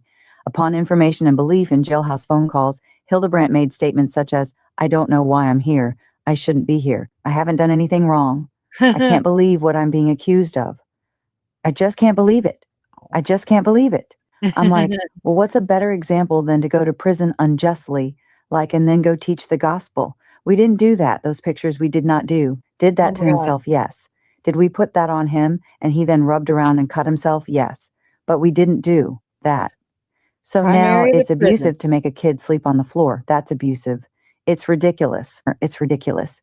You can't even raise your kids anymore. 504. Upon information and belief, Hildebrandt all but promises to continue the enterprise and her racketeering behavior upon release, stating, "And I don't know if I'm going to be some kind of example, but when I get out of here, I have a story to tell, and I'm going to try to do everything I can to protect the children because that's what's happening. Kids are being horribly abused." 505. The threat of further harm is evident from the fact that Hildebrandt has continued her racketeering behavior, even after legal proceedings exposing her sadistic and criminal behavior. 506. Specifically, and upon information and belief, after Jesse reported Hildebrandt to the police, Hildebrandt engaged in professional and ethical violations related to Steed, 507. Additionally, and upon information and belief, after being disciplined by Daybell for her professional and ethical violations related to Steed, Hildebrandt violated Bateman's confidentiality rights, 508. Upon information and belief, after being sued by Bateman, Hildebrandt tortured victims 1 and 2, 509. Hildebrandt's lack of remorse, promise to tell her story, continued representations that any prosecution against her is unjust, and her previous refusal to discontinue her criminal behavior after legal proceedings demonstrate she presents a substantial risk of continuing the enterprise and her racketeering behavior upon release from prison. 510. Upon information and belief, the lack of a therapy license will not prevent Hildebrandt from engaging in future criminal conduct. Unfortunately. 511. In providing services through the enterprise, Hildebrandt claimed she was not using her therapy license, but rather providing life coaching. The individual training form, which Hildebrandt required patients and clients to sign before receiving services from Hildebrandt and the enterprise, states, "This is not psychotherapy. This is not therapy, and no therapist-patient relationship is created." 512. This disclosure contradicts Hildebrandt's regular advertising of her therapy degree through Connections websites. 513. Hildebrandt used this life coach loophole to avoid the ethical and privacy responsibilities applicable to therapists. 514. Upon information and belief, she will similarly do so upon release from prison. 515. Franke is also likely to continue in her racketeering behavior upon release. 516. Franke used her sentencing hearing to shield Botcher and Botcher's husband from responsibility for their criminal involvement in the enterprise, stating, "My dear friends Pam and Roy, I'm so sorry for letting you down. Because of your association with me, your innocence was called into question." 517. Protecting them. Additionally, all the enterprise's social media pages are currently active, with the exception of the Connections YouTube page. 518.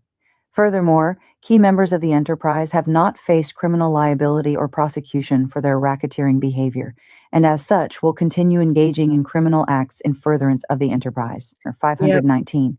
Similarly, Savage will continue their racketeering behavior in the future. 520.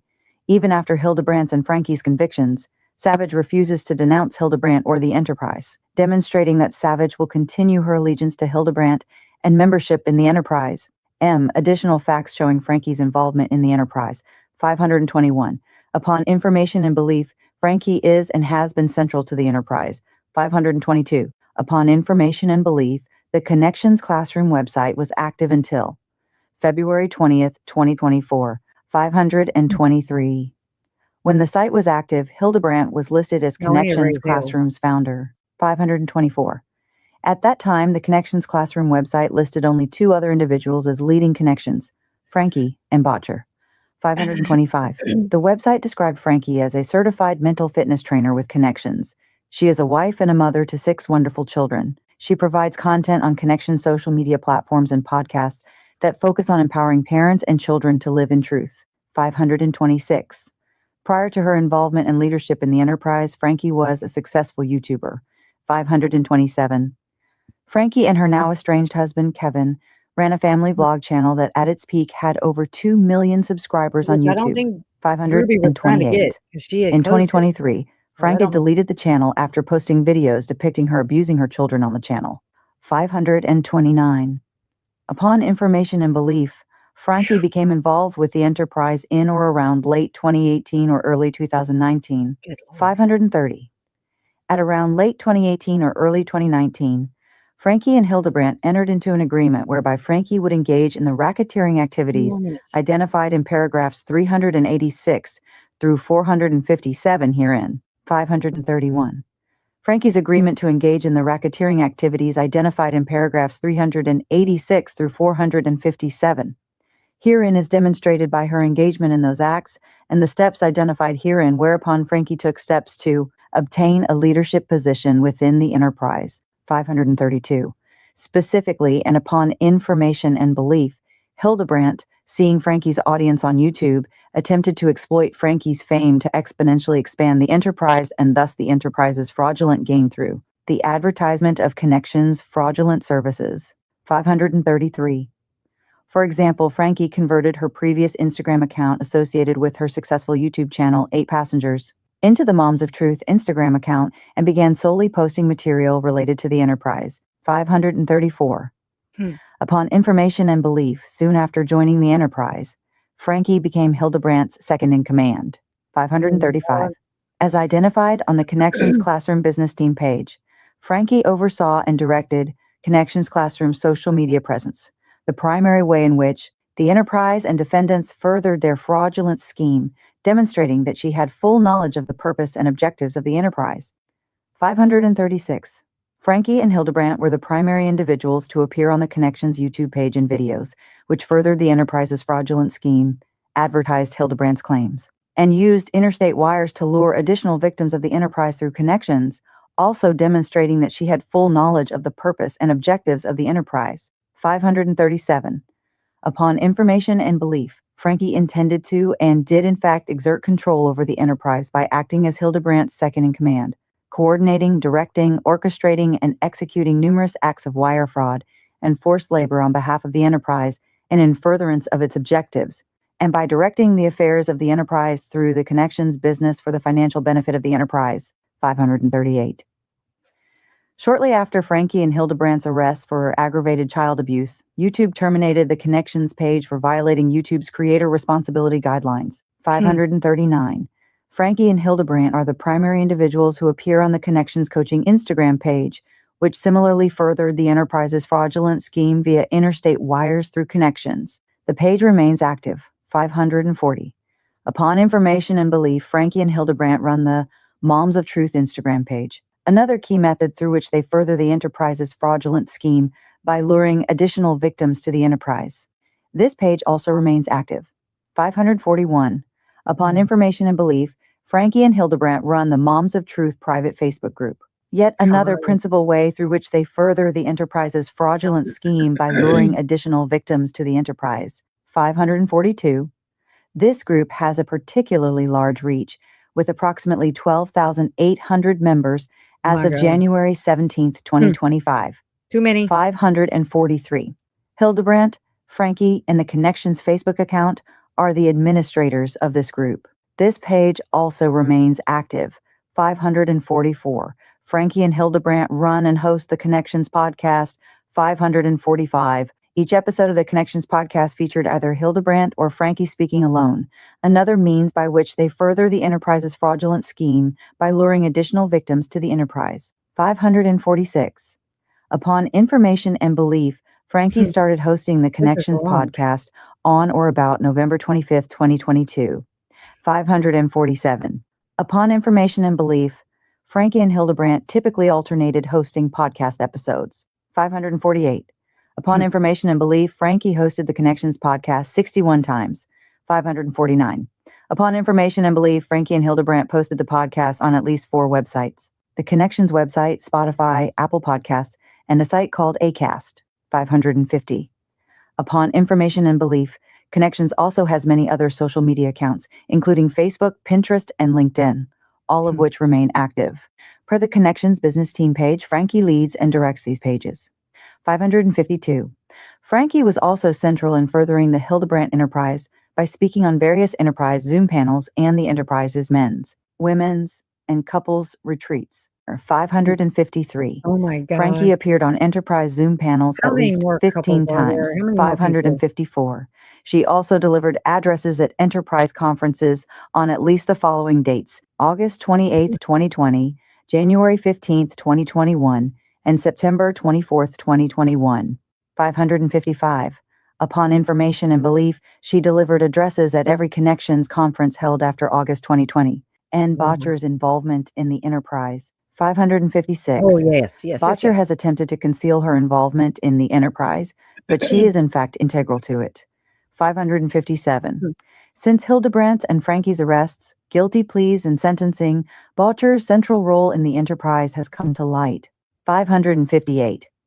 In addition to the facts set forth above in paragraphs 412 through 414, 447 through 449, and 458 through 466 herein, Botcher has been involved in the enterprise in the following ways. 559.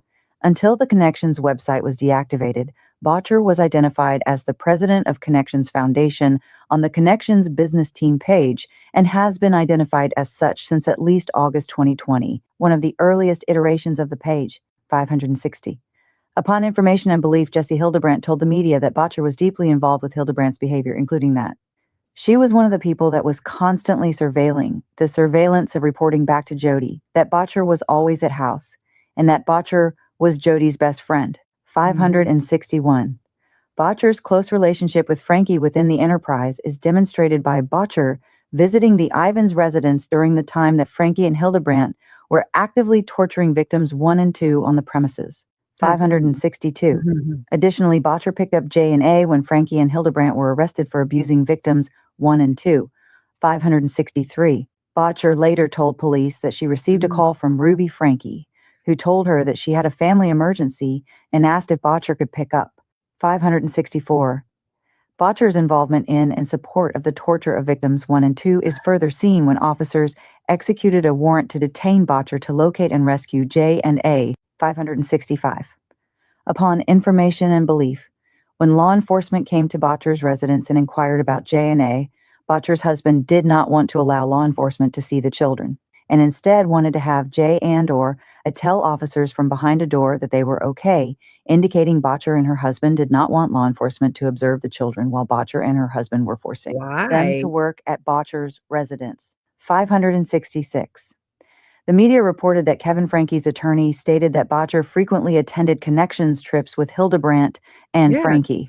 567. As explained above, Botcher also actively furthered the enterprise by teaching Connections classes via interstate wires and at Connections conferences, and by laundering money for Hildebrandt and the enterprise through the Connections Foundation and Botcher's personal accounts. Plaintiff's damages. 568. Plaintiff has incurred damage to his business or property, and specifically his business relationships, economic prospects, and personal property as a direct result of defendant's racketeering activities. 569. After graduating college in 2016, Plaintiff was scheduled to begin his first full-time employment position on September 26, 2016. 570. Plaintiff was scheduled to begin work the week after Savage denied Plaintiff access to EJT in a direct implementation of Hildebrandt's methodology, and, upon information and belief, at Hildebrandt's instruction. 571.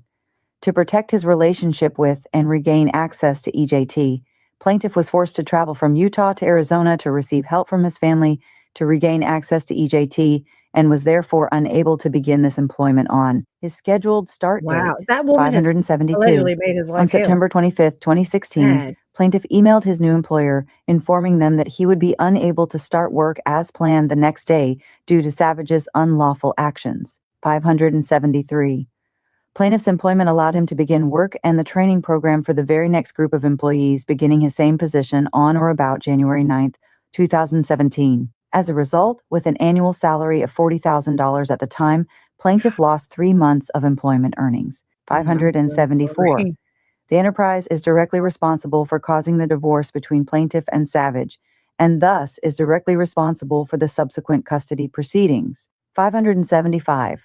The enterprise is directly responsible for plaintiff's custody proceedings because Savage implemented the enterprise's tactics and Hildebrandt's methodology to unlawfully restrict plaintiff's access to EJT, which directly necessitated his filing for divorce. 576.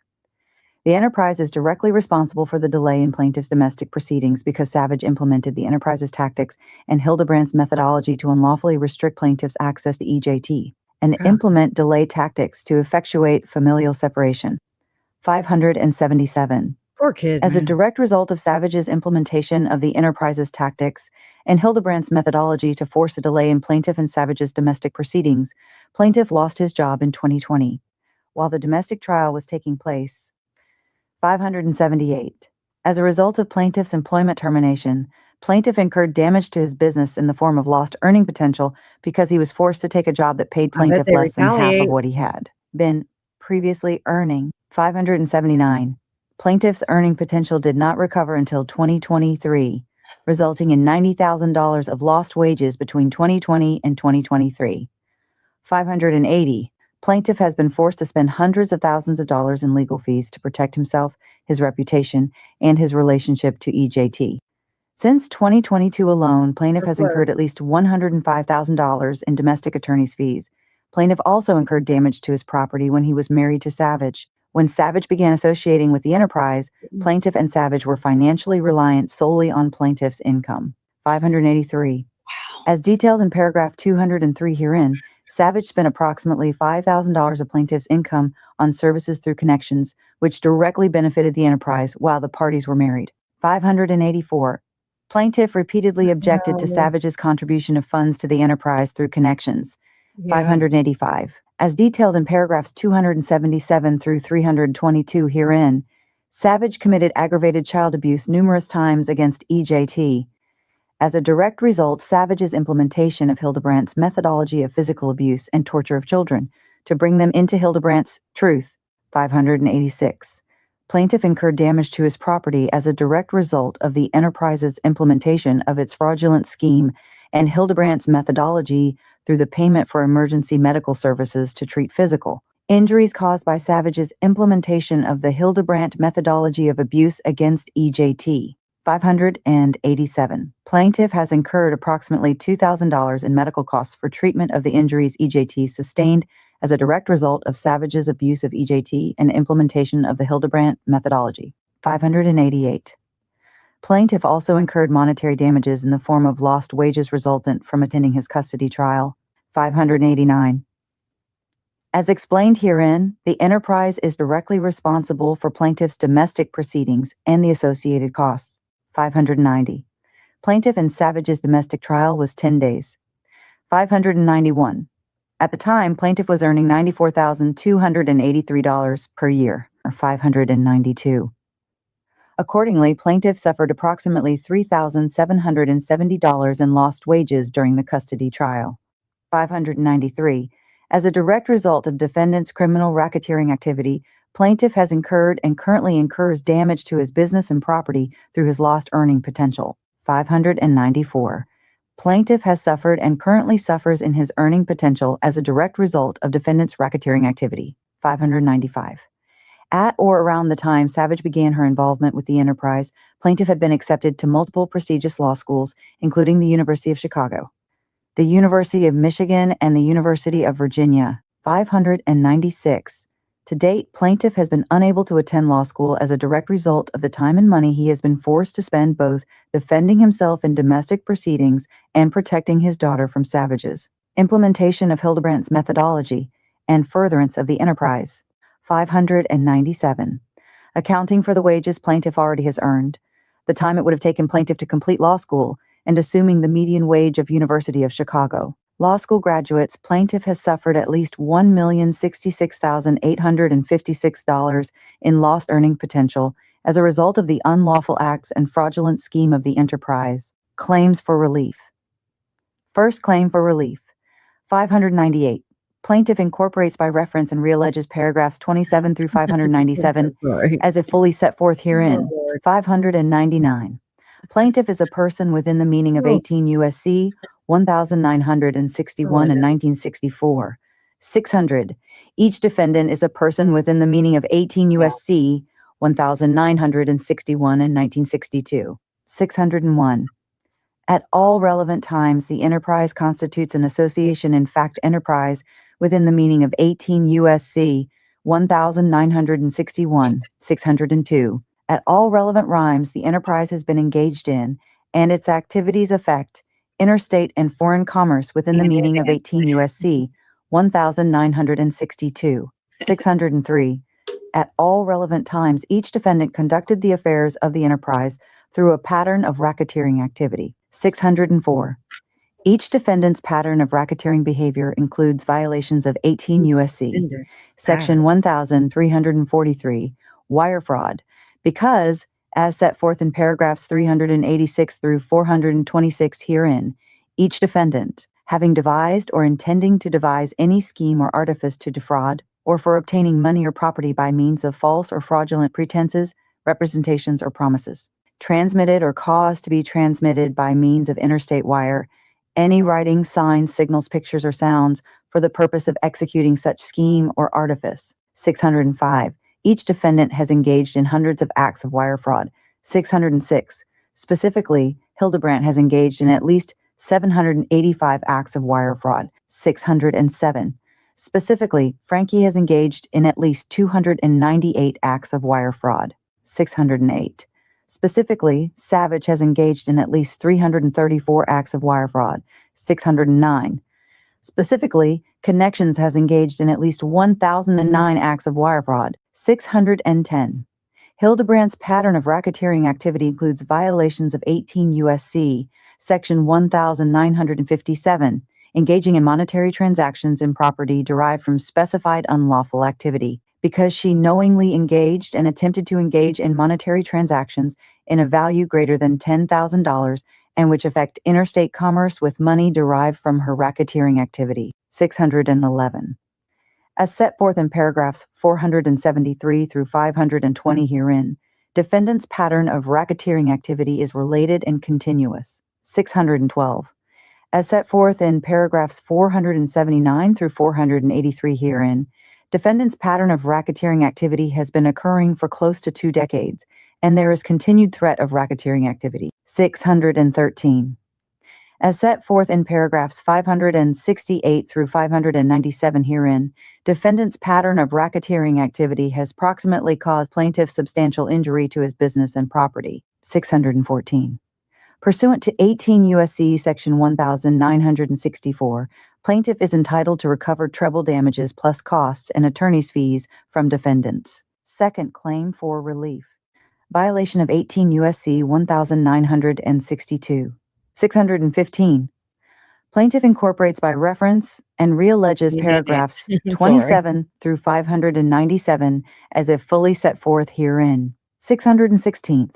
As set forth in paragraphs 373, 378, and 530 through 536 herein, Hildebrandt, Franke, and Savage have unlawfully, knowingly, and willfully combined, conspired, confederated, and agreed together, and with others to violate 18 U.S.C.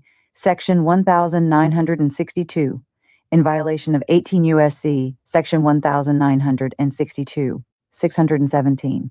Okay. As set forth in paragraphs 373, 378, and 530 through 536 herein, Hildebrandt, Franke, and Savage entered a conspiracy or agreement between 2 or more persons to participate in the affairs of an enterprise that affected interstate commerce through a pattern of racketeering activity. 618.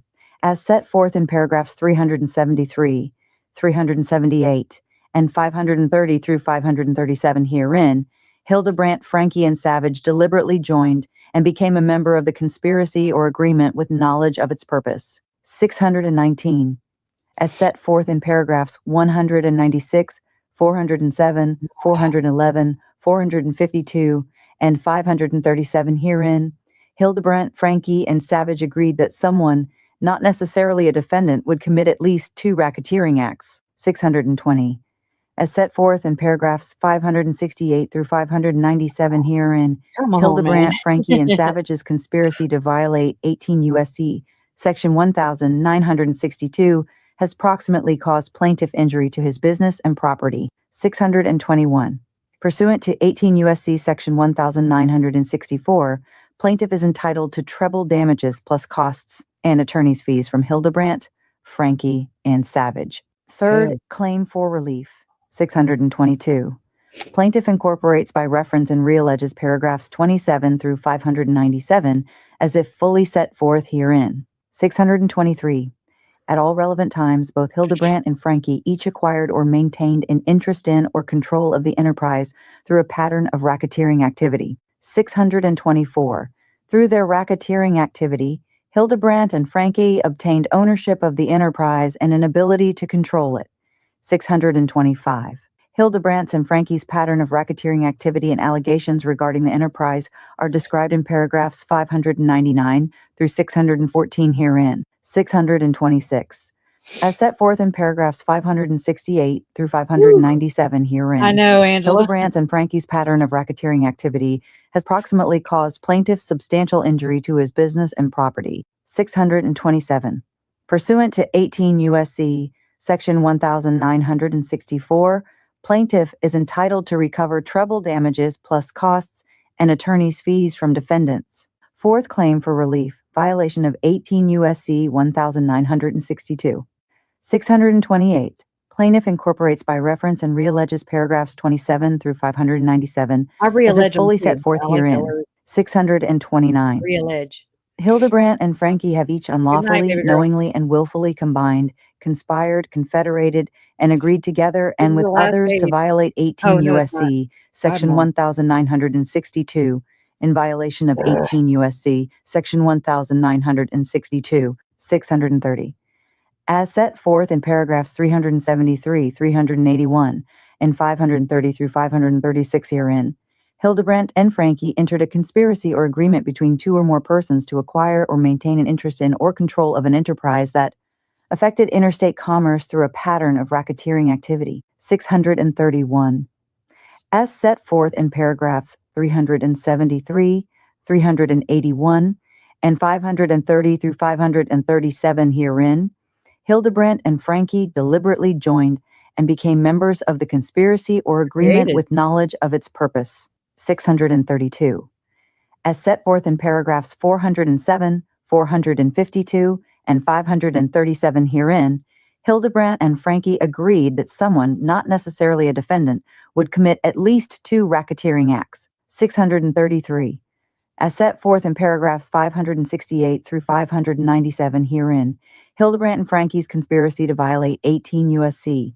1962 has proximately caused plaintiff injury to his business and property. 634. Pursuant to 18 U.S.C. 1964, plaintiff is entitled to treble damages plus costs and attorney's fees from Hildebrandt and Franke. Fifth claim for I hope relief. so, Hannah. 635. Plaintiff incorporates by reference and realleges paragraphs 27 through 597 as if fully set forth herein. 636. As set forth in paragraphs 207 through 217 and 398 herein, Hildebrandt, Savage, and Connections each intentionally failed to disclose information, and each defendant had a legal duty to communicate the information. Each defendant knew of the information it failed to disclose, and the non-disclosure was material. 637. Such failure to disclose constitutes fraudulent non-disclosure and/or fraudulent concealment. 638. As a direct and proximate consequence of Hildebrandt, Savage, and Connections' behavior, plaintiff suffered monetary damages. 639. Each of these defendants' conduct, as alleged above, constitutes willful, malicious, and intentionally fraudulent conduct. Accordingly, plaintiff is entitled to an award of punitive damages. Sixth claim for relief, 640. Plaintiff incorporates by reference and realleges paragraphs 27 through 597 as if fully set forth herein. 641. As set forth in paragraphs 207 through 217 and 398 herein, defendants Hildebrandt, Savage, and Connections Good night, each Carolina. negligently failed to Oh, disclose material that's it. information known to them when each had a legal duty to communicate. The information. 642. Such failure to disclose constitutes negligent non-disclosure. 643. As a direct and proximate consequence of Hildebrandt, Savage, and Connections' behavior, plaintiff suffered monetary damages. 644. This behavior demonstrates a knowing and reckless indifference toward and a disregard of the rights of plaintiff and EJT. Accordingly, plaintiff is entitled to an award of punitive damages. Seventh, claim for relief. 645. Plaintiff incorporates by reference and realleges paragraphs 27 through 597 as if fully set forth herein. 646. As set forth in paragraphs 216, 217, 232, 276, Sorry, 324, 372 herein, Hildebrandt Savage's and Connections' actions alleged above were malicious, willful, and wanton, and were made with the specific intent to harm plaintiff. 647. Moreover, defendants' actions violated 18 U.S.C. section 1962 as alleged in first through fourth claims above. 648. Moreover, the Hildebrandt, Savage, and Connections actions constitute fraudulent non-disclosure and or fraudulent concealment as alleged in the fifth claim for relief. 649. Moreover, Hildebrandt, Savage, and Connections actions constitute negligent non-disclosure as alleged in the sixth claim for relief. 650. Plaintiff seeks an award of exemplary punitive damages in an amount not less than $5 million. Eighth claim for relief. 651. Plaintiff incorporates by reference and realleges paragraphs 27 through 597 as if fully set forth herein. 652.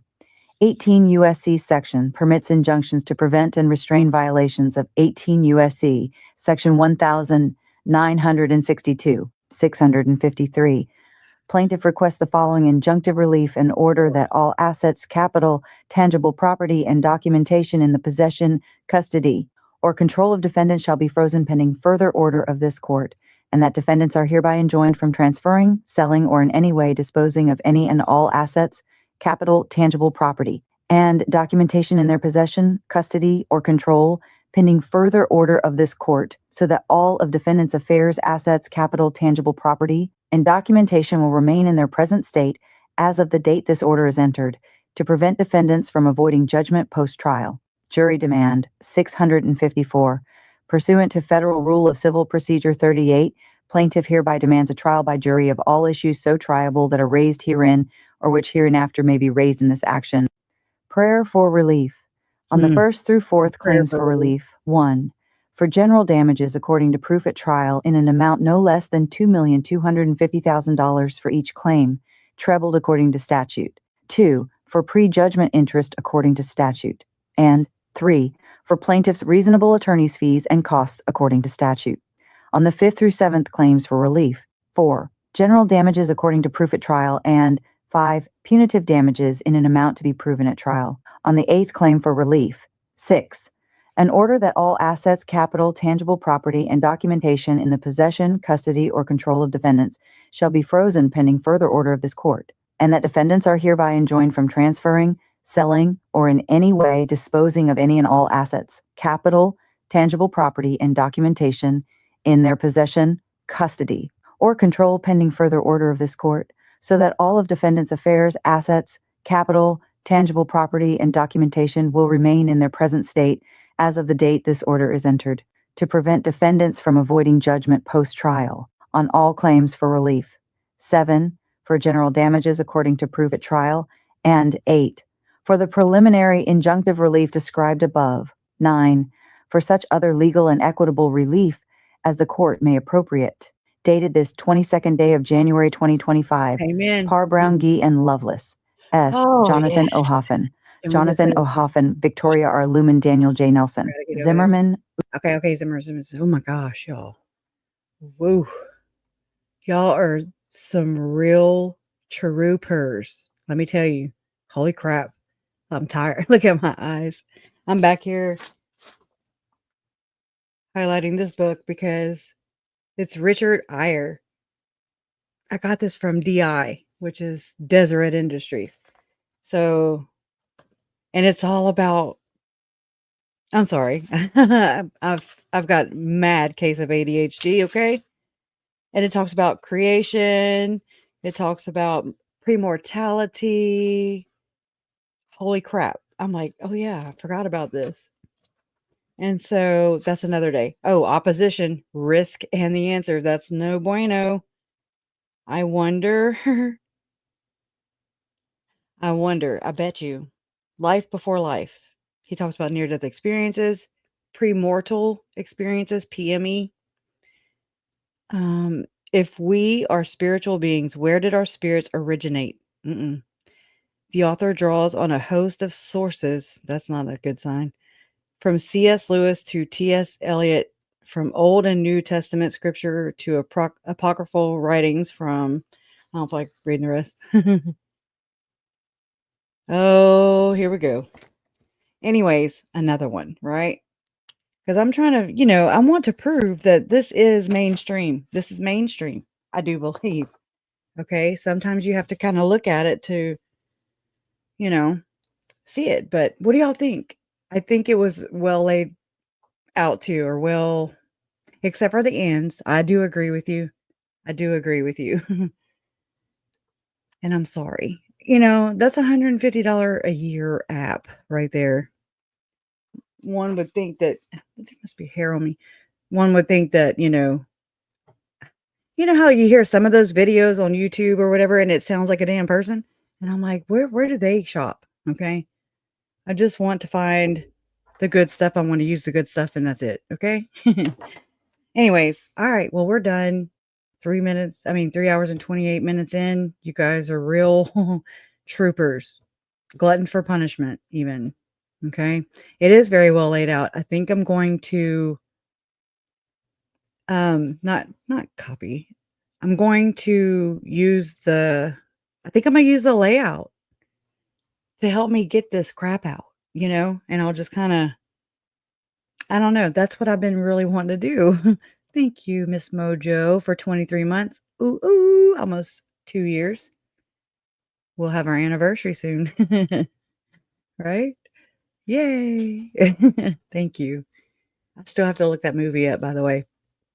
Also, and so after I end this, I'm going to put some links in the description box, like I'll put the program to kill in there again. I'll put the documents, the 1108 page document from Chandler, the FOIA docs.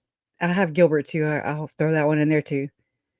I have that list I found earlier from that website of all of Hildebrandt. Okay. Thank y'all. Thank you. Thank you. You guys are awesome. Thanks so much. Oh, we're good for, yeah. No, I didn't mention that. I didn't mention the app cost. No. I'm just saying I'm good for a whole year. We're paid up, so we're gonna damn use it. Okay. It saves a lot of stress on me until I lose some weight. Okay. All right. Anyways, but I do appreciate you guys just for being here. You don't have to do this, and you don't have to donate. You don't have to do all that, but I do appreciate it. It's never expected. It is appreciated. I am going to freaking Arizona next month, and I'm gonna be like, Lori, can you do this? Right? She cannot. No, she can't, because her arms are freaking, they're cuffed. I just wonder, is she gonna be like, dressed all in a pencil skirt and stuff? She's gonna be working it. She is gonna be working her jelly, y'all. Oh my gosh. Does anybody here think she's gonna go all the way? Like, as far as, is she going to represent herself through the entire trial? If you do, put to 3. If you don't, just don't do anything. If you think that she's gonna quit right before the trial or right around jury selection, 6. I need a 6. If you think that she sucks, put a 0. If you think, I don't know. All right, I'm just tired. 0, 0, 0, 0, 0. Oh my gosh. Y'all, that was really triggering too. And I can't imagine what it's like for Mr. Tillman. And of course, these are alleged. These are Mr. Tillman's allegations. I am not saying they're true. Everyone's innocent until proven guilty in a court of law. Anyways, and all the other people I mentioned on this entire channel always. Okay. But this really is this mirrors everything else. This is the same thing that's going on in the Hamblin case. Levitt is the same, right? It's the same group, different avenues, different outcomes. So it's nuts. I mean, if not, then it's all, there's way more mainstream Latter-day Saints then. And I mean, I believe it's not just particular to LDS. I think it ventures out. I think it's depending on, like Diddy, Sean Diddy Combs appears to be allegedly using hip hop as the vehicle, as the religion. How far would you go? How far would you go? For fame and fortune and wealth. And Tom Ballard allegedly saying, how far would you go to save a child?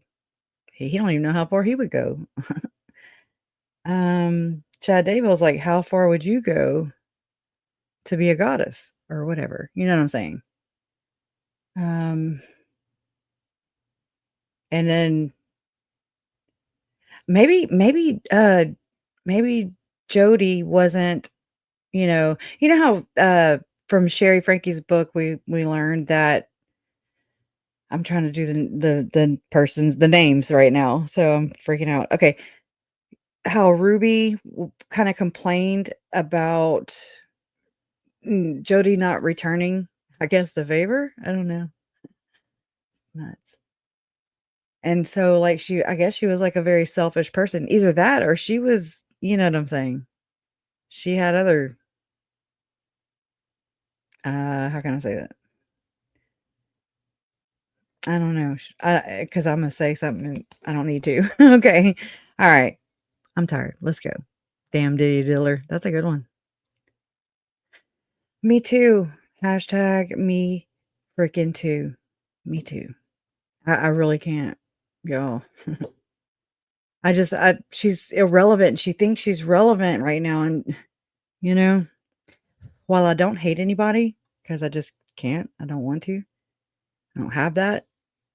I really want Lori and all the others. I want their shelves to break. I know that sounds really rude and mean and hateful even.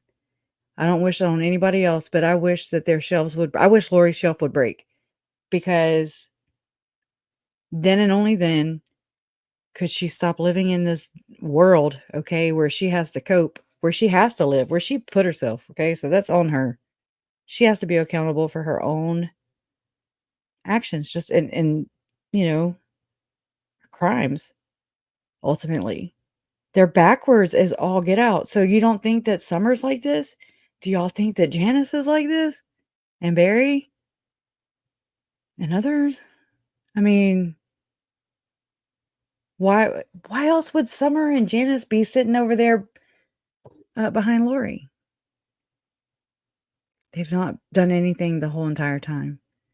Nothing at all. And that's disturbing to me. It pisses me off. I'm like, okay. It's like they said exactly where they stand, which I mean, I already knew. But I mean, the fact that they showed up at Lori's freaking hearing. Okay. Why? Are you scared? You're like, oh no, go Lori, go. Don't talk about us. Okay, thanks. I mean, anyways, there's always some kind of condition, it seems, I believe.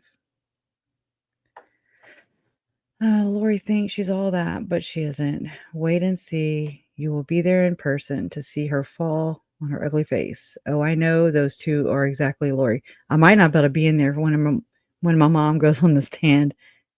Ooh, I might, ooh, because she's gonna snark. I mean, my mom maybe too, but I'm just saying Lori is going to snark. She can't. Y'all saw her throat whenever Nadine approached her and Chad in Hawaii. After their I don't know how many vehicles got impounded right over this time. Anyways, got impounded, and then that little walk to their resort, and Nate is like, Lori, your mother-in-law or something like that. Your mother-in-law is really worried about you or something along those lines. And her freaking throat was like, you could just see the resentment. She was pissed. And the crazy thing is, my mom didn't change it. My mom didn't change the insurance. My mom didn't even know, as far as I know. But Charles did. Charles changed it. She waxed him, so I don't know what else. Do you know what I'm saying? Like, girl, you are not that important. You're not that important. Have the damn money. Anyways, you're still gonna kill your kids. You're still, you know what I mean? Like, it doesn't make any damn sense. You don't think you're gonna get in trouble for what you did over here with Uncle Charles? I mean, what? They thought they were gonna get away with it. Chad, he had, had Tammy buried and everything. He was good. Good. He was okay. He was vacationing with his new wife.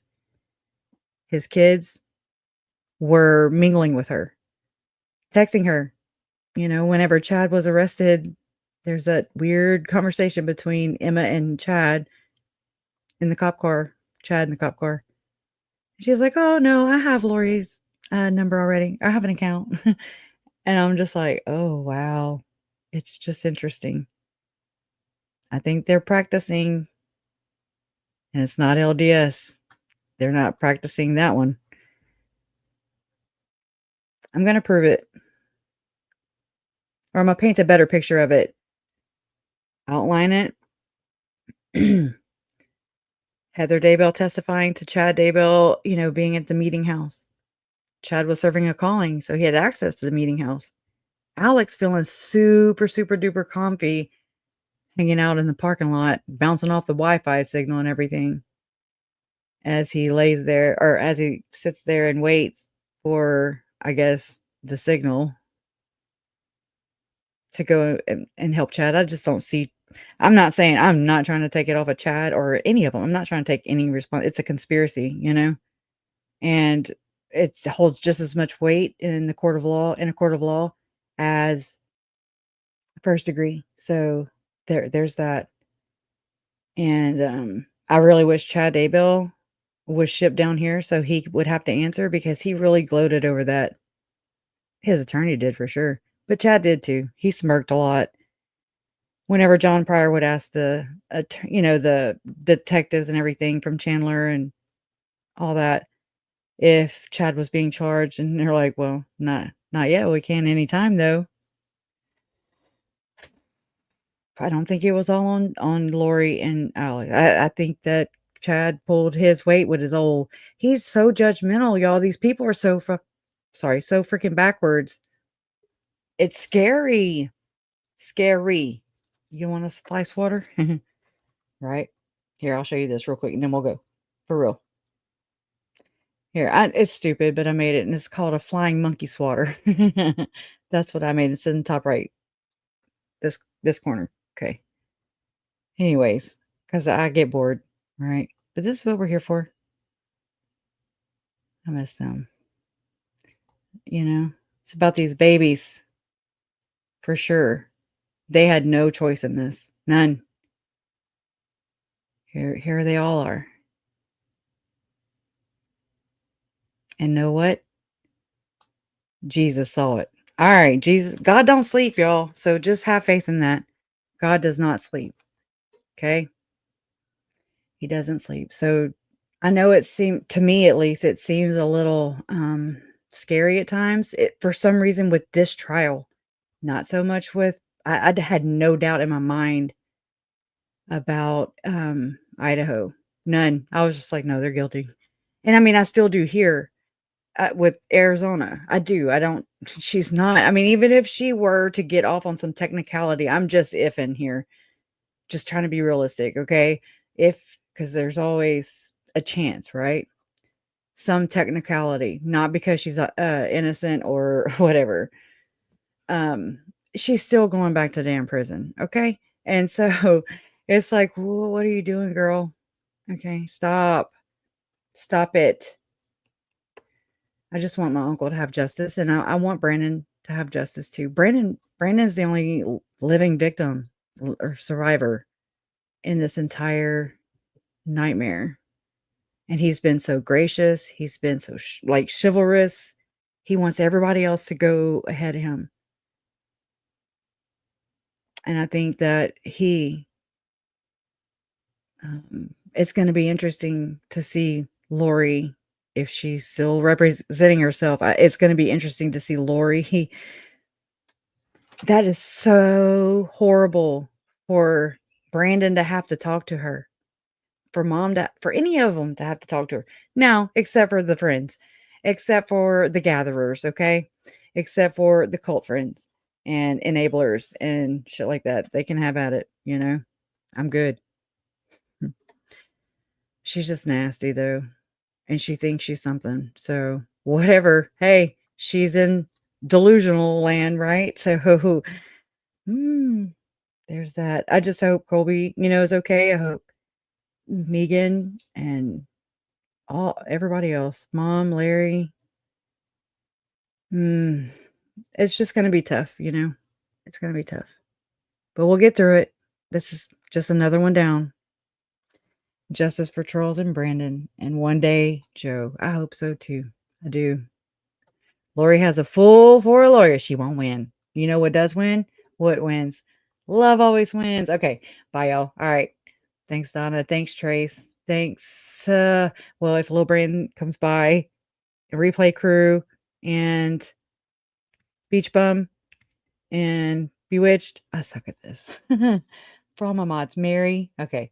Love you guys. See you next time. Justice for Tylee, Charles, Tammy, JJ, and Joe. Love always wins. You're proof. I'm just like getting sick.